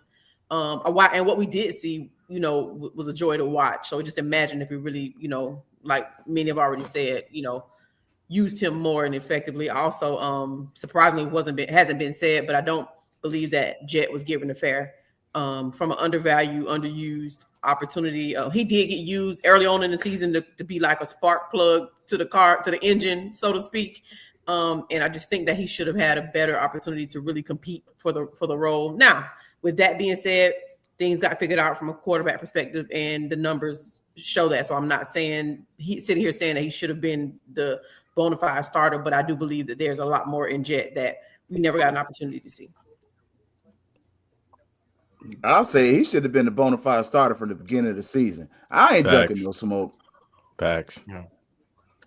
Well, perfect segue for me to go to my most undervalued underdog of the year was none other than RJ Johnson. For many of those various reasons that Keith just went to. I'm the bad guy? I just trying to figure out I was the bad guy. Okay. No. I'm okay. Look, I'm gonna love you definitely not a bad guy now. No, I'm gonna love a petty A&M. Tyrone is the bad guy. He over there bringing the streets over here to this good God-given earth that we have over here. We sanctified. We stay at the streets. Look, for a guy who had the kind of season that he had, and was I'm going to use the word earned. I know people will say given, but I wasn't on the fence. I'm not there every day to know why. I'm still, look, come on, tell the truth. We all waiting to figure out what the story is and the why, but maybe that'll come out later. No, we don't want to know why. We don't need to know. I thought the cleanup man waiting on the story. Some of us ain't waiting on the story. Oh, okay. Whatever. We know the story.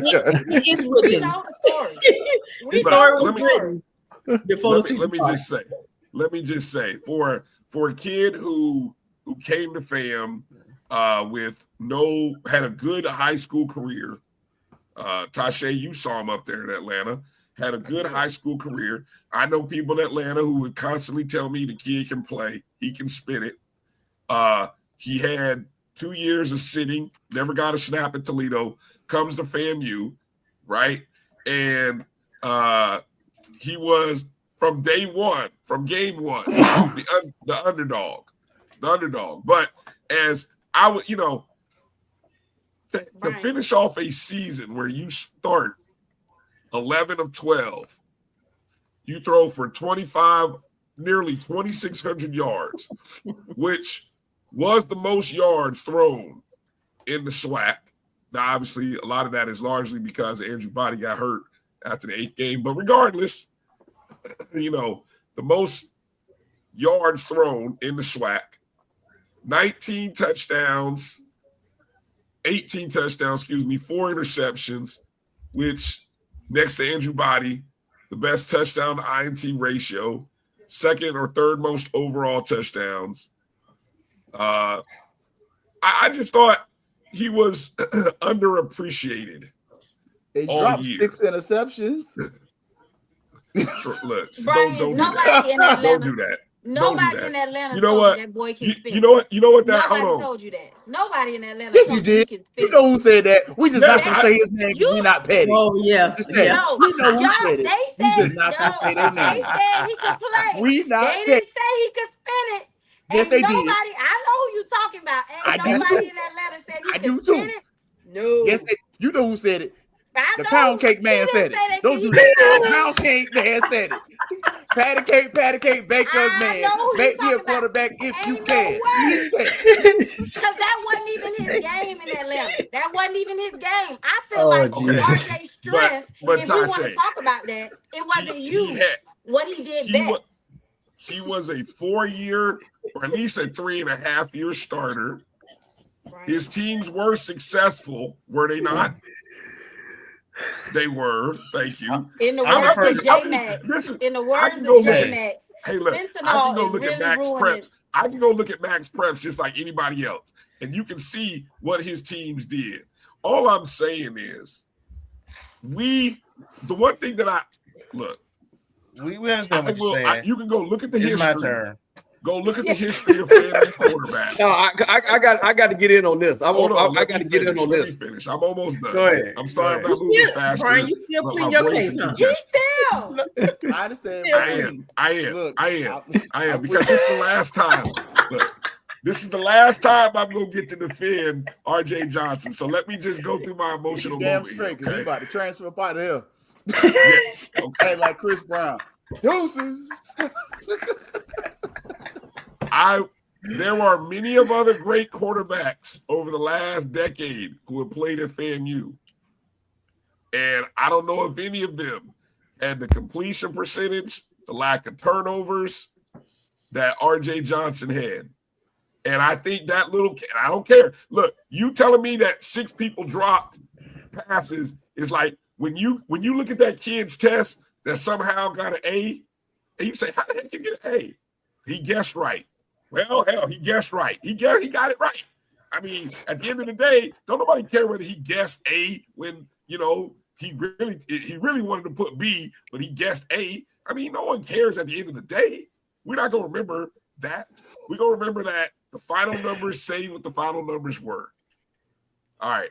Anyway, RJ Johnson, I will remember you for what you were, undervalued, underappreciated. We wish you the best wherever you may go. All right, I'm done. Kelvin. I just got one name for you.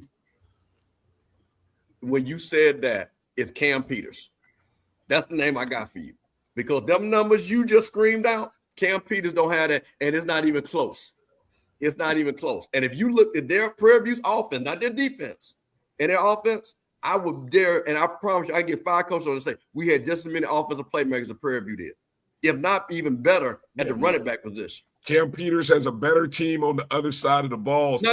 But that offense also scored 30-something points against that offense scored 30-something points while offense couldn't. How many we scored against Alabama State? Because we couldn't throw past 3 yards. Well, that's the game when we asked him, we couldn't throw past 3 yards. Convert on 3rd and 4th down, Steve. Come on now. We couldn't catch worth a darn that game either. And we were dropping the ball like it was a hot potato. Okay. I'm just saying. I mean, hey, Cam Peters, great quarterback, but Cam Peters also has a great defense on the other side of the ball. But the offense, the defense don't catch the balls. The offense. All I'm saying is when they played Alabama State, he threw 4 interceptions, and they still on the offensive side of the ball had a chance to win the game. Offensively, that's all I'm saying. What his record is, and what RJ record is? You talking about stats? That's all I'm saying. RJ is 5 and 6. But let me just let me say this because Bryan, I might be on the hill with you when I say who one of mine. I got say he was a leader. Go ahead. Oh no. Yeah. So the underdog for me, one underdog player for me that I'm going with. I think I'm gonna go with Ritter. He should have had a bigger role when he was called upon offensively. He produced. What a lot of people don't realize, he was on every special teams you can name. And he was an awesome teammate. He didn't pout. He didn't complain. Just when he got his opportunities, he made the most of his opportunities. He made quite a few nice tackles on special teams. The couple of games we actually threw the ball to him, and he made the play and got his important first down. And then he took a bullet at the end of the season because he was truthful. Because he told the daggum truth. Hello. So Ritter's one of my underappreciated. Now this next one, it might be a little controversial because it kind of ties where Bryan's trying to go, but from a different angle. The other underappreciated or underdog for me is Coach Burrs. Yes. Okay. And I'm explaining it though. There's a reason for this. He was put in almost an impossible situation, right? Where he had to manufacture an offense for a quarterback that he didn't recruit. Hold up, somebody. Say it for the people in the back. And not only did he not recruit him, but that wasn't the guy he wanted to start. That ain't when he built his offense and what he was trying to get the offense to do. It was not built for RJ's skill sets, just to be frank. Nope. And the part of the reason our offense looked so bad and struggled early, and then when you got to see Jet, you saw the difference. And you saw why that was true, because when the limited action Jet came in, the offense play calling was a lot different than it was because you had to manage RJ. And even think about the Howard game where the Thad is just jumping up and down, waving, and RJ's rolling that way, and there's nobody around him, and he just don't see it. He just don't see it. I mean, that happened every game, right? At least once or twice. Yep.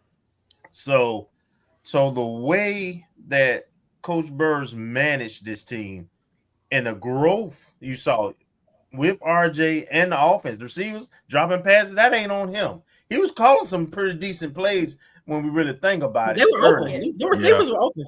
They were but, open. but the execution was horrible. Yes.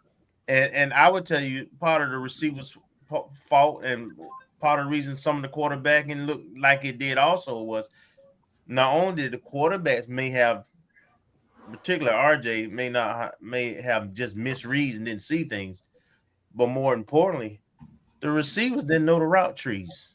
I agree. They weren't running the right routes. Mm-hmm. So guess who else didn't know the plays? So okay. We saw that at FAU, Bryan. Yeah. So Burris is my underappreciated coach. Remember? Yeah. Yeah. Well said. Well said. All right. Well, it's been a good show thus far. And as we get ready to close out the show and close out our segment, it's never too early for way too early predictions for 2026. Obviously, we are what we are. We are where we are. So let's go around the horn and let's close it up with our way too early projections for 2026. And as Tasha reminded us, let's remember where we were, about 5 months ago and what we were thinking. So step lightly because this is on wax. Step lightly. Go ahead, Ashley. Whew. Hey, you got me going first. So I have, what are we saying? A way too early prediction? Yeah. I feel like this should be a me versus me coming season. You know, like you're gonna have some competition. Of course, we're gonna play somebody, and that's what it is gonna be, whoever they are. But in the spirit of a me versus me, be better than who I was, I think we will retire the Tucker Hall defense moniker. Tucker Hall. Don't disrespect my Hall like that. Don't do that. You know we got them. You don't want them because he needs to. I'm not going to go back to the dark cloud. Yeah, as you're aware, there was a lot of giving up in Tucker Hall. Yeah, I'm not saying we're going to be the dark cloud. So we get ready to make what time is Tucker Hall? I was about to ask. That's what my question was. Why the social studies department? Why we catch smoke like that? Yeah, well, there was some studying going on. Wow, Jesus! Holy cow! We went from the dark cloud defense to the always. Anyway, JP. We went from the dark cloud defense to the Swiss cheese defense. So, and this is our way too early prediction for 2026. Yeah, I know, folks. I know. We don't even have a coach, but that's all right, though. We have confidence, and some of y'all have a belief in who the coach is going to be. So let's just go ahead and ride with it. So I mean, well, from my way too early prediction is again, first, I need to see where we are at with a coach. I know a lot of people are gonna say, how dare I not pick us to be HBCU national champions and in the Celebration Bowl and stuff year one. How dare I? Right now, I say with a first year coach, I feel like 7-5 is realistic. I feel like, I think that offense takes time. Defense is something that you can just like mash together usually. So that being said, I would like for that 7-5 to be a gradual progression as the season goes along. I feel like depending on who you get and how they go about recruiting, you may see a few roadblocks here and there to start the year off. But unlike this year where it just seemed like, we just stayed in one gear the whole year, I feel like about depending on whenever homecoming is, that's where you start to see this team kind of hit their stride and kind of progressively get better and better and better. So, I think 7 wins is realistic with a new coach. It's a lot better than where I figured we'd be if, MLK, the umpire, and Jamarcus Russell had come back. But I do think that this year, I think we could be a 7-win team. And I feel like, 9 is my ceiling. If you can kind of win some games you're not supposed to win, but I don't think that puts you in position to win the SWAC East. I feel like that's probably like a nice building year for year one. Okay. All right, Keith. Way too early prediction for 2026. And Bryan, no, I had the smoke ready. I ain't gonna lie. I already had the smoke ready. I see you. Is that what that is? That's definitely what that is. Won't duck no smoke. 7-5, man. And I was there. I think a new coach, especially the coach that we are all talking about, is 2 games better than the current administration, at least in the first year. I could easily see this team potentially winning 8 games, but only problem is when I look at future schedules, I only see the University of Miami. And then I do know we play the other teams we do play. I know we've talked about South Carolina State. I don't know if a new coach is able to upset South Carolina State depending on the time of the season you get them. But I think, honestly, with the right quarterback, especially, I'll call a spade, if it is the person we think it should be, and they get their quarterback or Jet Petty as an option, I think you can defeat South Carolina State. And I think I would be very unsurprised to see this team finish second place in the SWAC next year.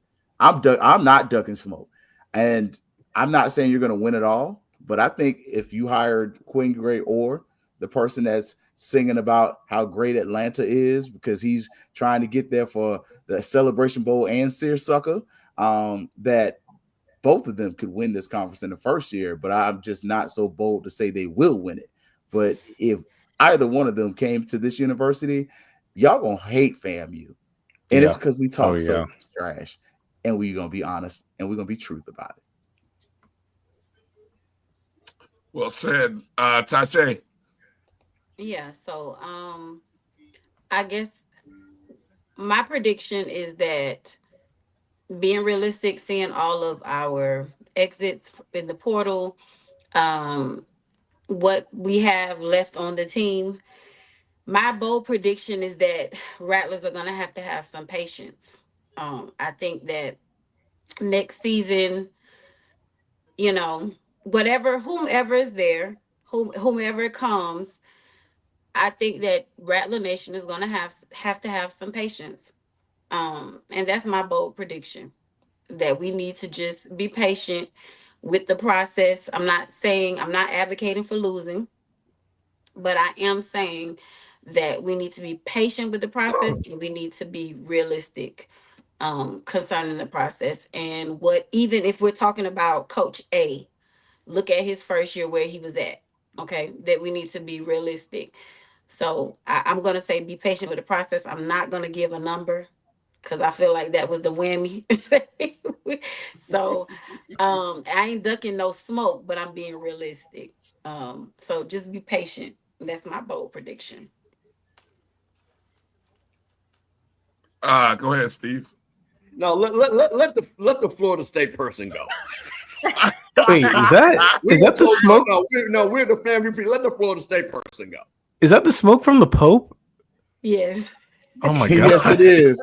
Yes, it is. Go ahead, Troy. Is this thing working? Is this thing Oh working? my gosh. So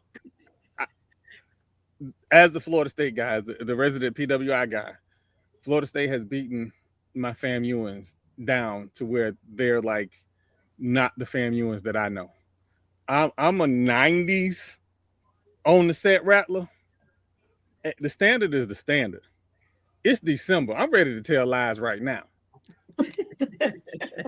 The guy that I think is coming in is a rattler that knows the standard.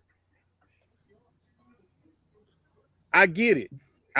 We don't want to we want to temper everything. I'm betting eyebrows again. 9-3. Ooh, Me and Big Sis Fur Coat is in Atlanta. Ooh. That's what I'm talking about. Come on, Troy. Say it with your chest. I'm not with this war as me. I'm not with it. I'm just not. I know who coming. Let's go. And he got the trunk with him. He got the trunk loaded up. Y'all ain't seen all the boys from Albany saying, "Oh yeah, look back at Georgia. That was nice." But look, come on, man, go cross that. A lot of them boys in the transfer portal, I see. And they've been offered by FAMU already. It's crazy. Yeah, he hadn't been offered by the other school. Yeah. What you got there, Steve? Listen, man, this is simple. With an incompetent coach, we should have won 8 games. Yeah, we should have won 8. Yeah. It's not even for debate. We should have won 8. We got the same schedule, other than just flip it. So if you get any of the coaches, and I'm gonna name them: Quinn Gray, Tremaine Jackson, Deshaun Jackson, Dr. Allen Parker, any of these guys you want to name, the white boy Robles down in West Florida, we would win everyone. There's not a team on that schedule other than Jackson State and Alabama State right now that would be better than us. I'm just telling you right now. With the team we had right now, we should have won 8 games. Whoever we play, we're not going to play no powerhouse team in the Orange Blossom Classic. It'll be some Howard level team. We should beat them. We need Howard back. So bring him back. Bring Howard back.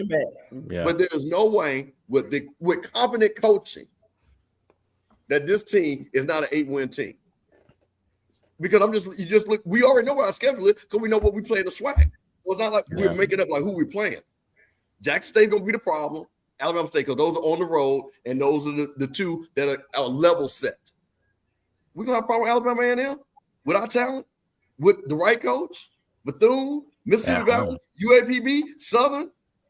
No. With a competent coach. So, again, all those games, all them people with Southern, Tasha was down there, we're going to beat y'all. And we still beat y'all behind. Boy, I tell you that. I'm saying, FAMU ain't worried about them folks. FAMU A&M Baton Rouge look real nice, don't it? So that's what I'm saying. So with that being said, 5 and 7, I just got to say this. For all the North Carolina A&T people, they coming in there talking about how we select coaches. Bruh, Colzie won more games than y'all have won the last 4 years. That lets you know what our standard is compared to yours. Until you beat your rivals who call you that school down the street, don't say nothing to FAMU. Well, A&T is 1-8 against HBCUs. So don't talk about our coaches, because even our worst coaches did better than y'all against HBCUs. So I'm just saying, to me, I'm with Troy on this. I don't think it's going out on a limb with a competent coach, because with a competent coach, you know what comes with competent players. And that's what FAMU needs. So I'm going 8-4.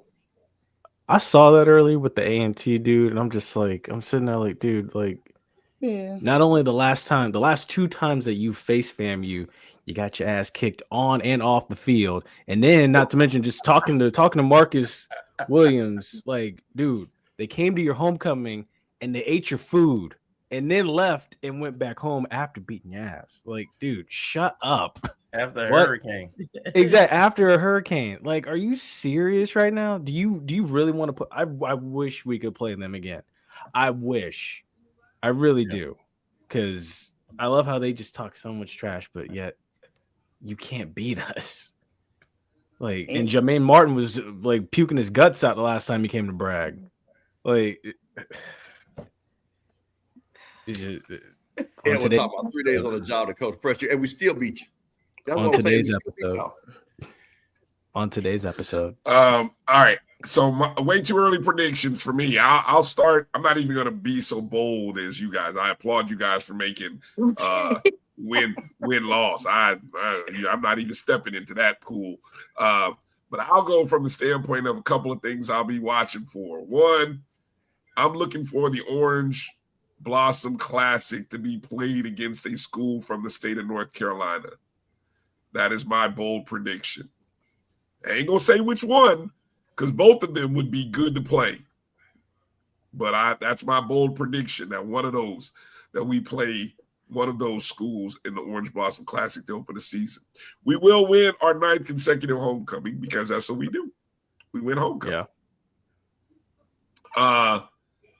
We will go unbeaten at home next year. I thought I was going to have it. You got it. Wait, here you go. Wait a minute. So listen to what this guy said. Home schedule ain't tough. The wins. But I can start counting your wins right now. Yeah. You might want to go get a win total, Brian. Yeah, you might well claim that 7 wins, Brian. Yeah, 7, 8 wins. Don't say it. You go undefeated. I want that 4 games. He ain't got his earring in today. That's why. If he had his earring in, he'd have said it. You already at 5 when you say undefeated at home. Come on, bro. Yeah, well, yeah, 5. Yeah. That's 6. Wait a minute. What did you say? I said unbeaten at home. That's 5. That's 5. That's 6, bro. Florida Classic. That's 7. Florida Classic. That's y'all. Yeah. That's y'all. See, look at y'all. Let me let y'all do what y'all do. All I'm saying is that who we're playing. I'm not predicting any wins, losses. You just did. I did for 5 home games. That's it. I'm out. Oh, and Bethune. Brian said he got 7 books. That's 7 books. I got 6.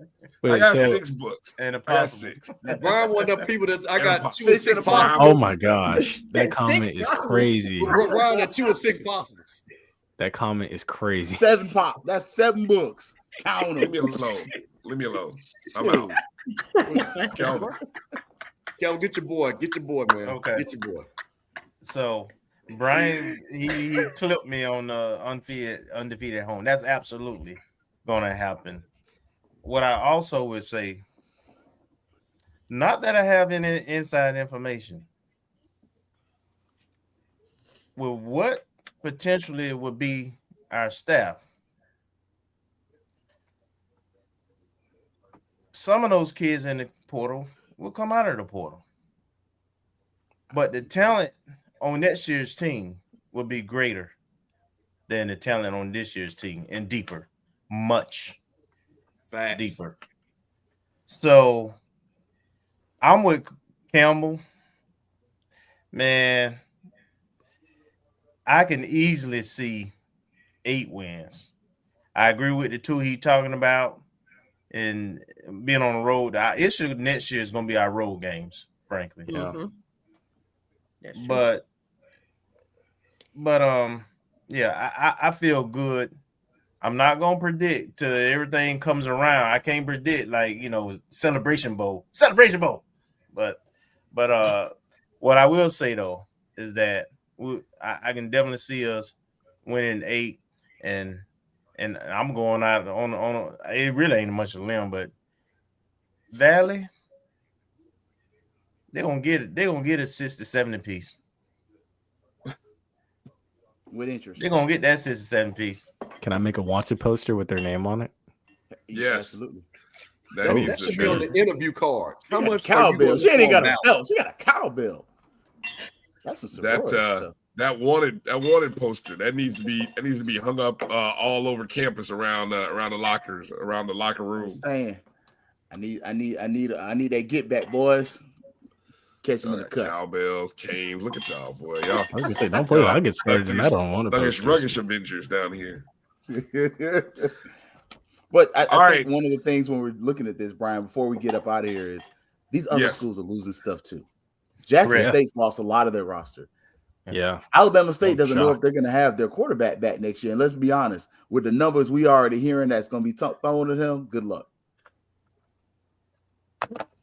Yeah. Well, I mean, welcome to college football in the new era, the NIL era, where let's just hope we got our house in order by the end of December, so that when the portal does open, that we can take advantage, because I have a feeling we'll be going into spring with probably about 40 new players easily, right? Well, we got a third of them that pretty much got to leave. So we had about 40 of us on graduate. Right. Yeah. So APR might look better than we think it is while we've been talking about it. That's the big question that we'll wait to see. What will our APR look like? Yeah. I got a feeling it'll be better too. Fingers crossed. Let me just make one other point too, and this is about the portal issue and the kids in the portal. Be careful, because as you can see all over college football landscape, there's a lot of coaches that have been changing and shifting, and it's still going on. There's a coaches clinic in early mid-January. So the movement of coaches won't stop until February.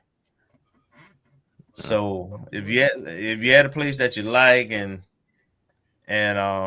you can contribute, be very careful about that portal, because it's just unpredictable in the coaching marketplace right now. So where you going and who's there now may not be there.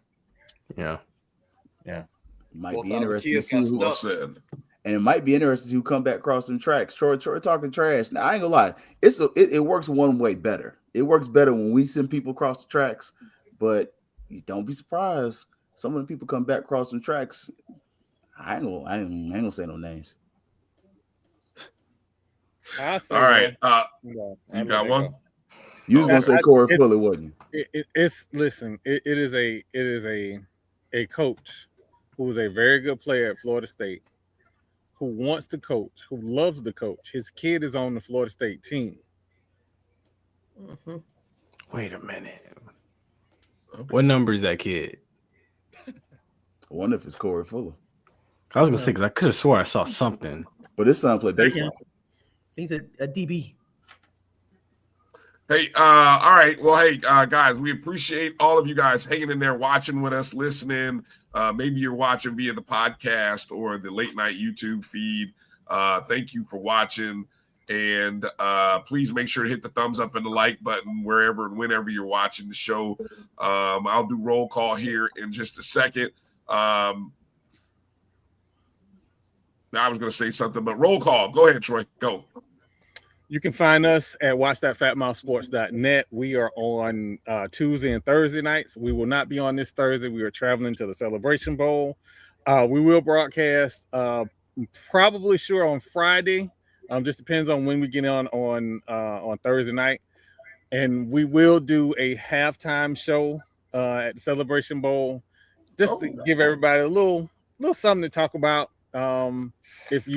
Because I'm not sure if a certain network is going to premiere the bands. So for sure, we'll have a halftime show on Saturday. Good stuff. Steve, what do you got? Hey, man, this Friday, Embassy Suites, HBCU Coaches Corner Live, Bruce Eugene, Grambling Swag Legend, Coach Cole, me, Rocky, Coach Fred from Alcorn, and several other coaches that are big names that will be joining us at Embassy Suites. At the loft section, come on up, come early. There's Roof Chris Steakhouse. You can have your nice meal. There's a bar, but we're having a lot of people that are going to come through. Scott is probably going to broadcast. We're going to have Perry White. We have a lot of people join us. So I want all my rallies out in Atlanta. Tasha, come on through. We got you a drink. We're going to take care. You ain't got to pay for nothing. Just come on through and everything. So we can put you on there too. But, Embassy Suites this Friday night, 8 to 10 p.m. HBC Coaches Corner Live. J Peeps. Oh, so Run and Gun Podcast Wednesdays at 8 p.m. You can find us on Penalty Talk on Facebook. You can find us at Penalty Talk on X or Twitter. You can find us at Throw Flags as well on Instagram.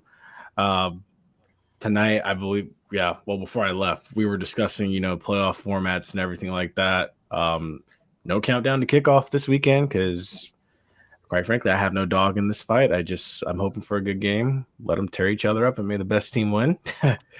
But as you know, again, no Rattler Roundup podcast until Bishop says that we're coming back. But yeah, just stay tuned in. Keith. All right, y'all already know, man. Oh, look, you petty. That's my classmate from Lincoln High School. You petty, Troy. But Fangs Up podcast, Thursdays, Sundays. Y'all know this Monday night show has been amazing. Y'all know for the Celebration Bowl, I do have a dog in the fight. It's South Carolina State. Shout out because their band director is a Rattler. Dr. Jamal Nicholas. He got his PhD from the University of South Carolina. He attended the great Jones High School, the oldest black high school in Orlando, Florida. But he's also a graduate of FAMU. He played the tuba, so he's a white whale. So I'm cheering for South Carolina State, and I'm cheering for my brother Jamal Nicholas in the Marching 101. And y'all know we're going to be here. We will do a little break during the Christmas break just to kind of enjoy our time and try to build up our extra stuff. And Bryan doesn't know yet, but I'll share the news. I did meet with Coach Hayes today. He gave me the tips on how to set it up. So we will be doing some upgrades in the coming year. And so we are all growing and going to be doing some amazing things. So we're looking forward to making our shows better and continue to support us, like, share, and subscribe. So, shout out Bryan. And me and Coach Hayes had a good little 30-minute talk at the work day. Nice. Tasha, Ashley, Fang Exchange, go. Yes, you can find me and my girl every Thursday night on YouTube. You can also, if you want to hit us up on Twitter or X, Facebook, Instagram, YouTube at Fang Exchange. Like I said, we're on every Thursday night. I will be at the Celebration Bowl. I'm gonna come through on Friday, definitely, to the Coach's Corner Live. If you see me, y'all don't act like you don't know me. Walk past, say something to me. I'm trying to meet all my folks. So make sure you come and hug my neck, like my grandma say. But Fang Exchange on every platform. Ashley, did I miss anything? Nope, you hit it on the head. So I'll hand it over, Bryan. Hey, want to encourage everybody, do me a favor. Please make sure that you're following. You're probably already following all of our friends here. Make sure you're following. Make sure you're subscribed to all their channels and shows. And if you are in Atlanta, please make sure you attend the Red Lobster Band of the Year competition, the Marching 100 versus the Human Jukebox for the Division I title. And then there's a Division II title, Miles College versus Fayetteville State. The two defending champs will be FAMU and Miles on the different divisions. Will be battling to see can they repeat as champions. It starts at 7 o'clock in the Georgia Dome. If you can't make it, you can watch it on TV. The Celebration Bowl. If you're in Atlanta, go to the game. Wear your FAMU gear because it's like the Super Bowl. The Celebration Bowl is like the Super Bowl. So we'll all be swag on Saturday. No shade. All swag love. We got to root for the conference. South Carolina State, Jamal Nicholas. I'm pulling for you, my boy. Bulldogs by 20. Mute Keith. But anyway, more importantly, regardless of who you're rooting for, make sure you're watching. The eyes matter. Whether you're on your phone, your tablet, your computer, your TV, your streaming app, whatever, make sure you're turned in. Celebration Bowl, noon Eastern, 11 Central on ABC, ESPN. Make sure to watch it. Prairie View versus South Carolina State. And that'll do it, man. What a show. Thank you guys for sticking in with us tonight. We hope you got something good out of it. And hopefully you are charged up and ready for the new 2026 year. As soon as we get a coach, we'll be on the air talking about it somehow, some way. Don't know who it'll be, but somebody will be on talking about it because that's what we do. Everything is all about FAMU and the FAMU League. So for Marcus Green, who was on the show, for Kelvin Roser, for Ashley, Tasha, Keith, Jay Peeps, Mr. Campbell, and Troy, I'm Bryan Fulford. Thank you, everybody. Hit the thumbs up and the like button out the door, and make sure you find the BCS Pod Zone on all your favorite podcast platforms, Apple, Spotify, iHeartRadio, Amazon Music, so on and so forth. That's going to do it, guys. Be well, be safe, have a good night, and peace out, Rattlers.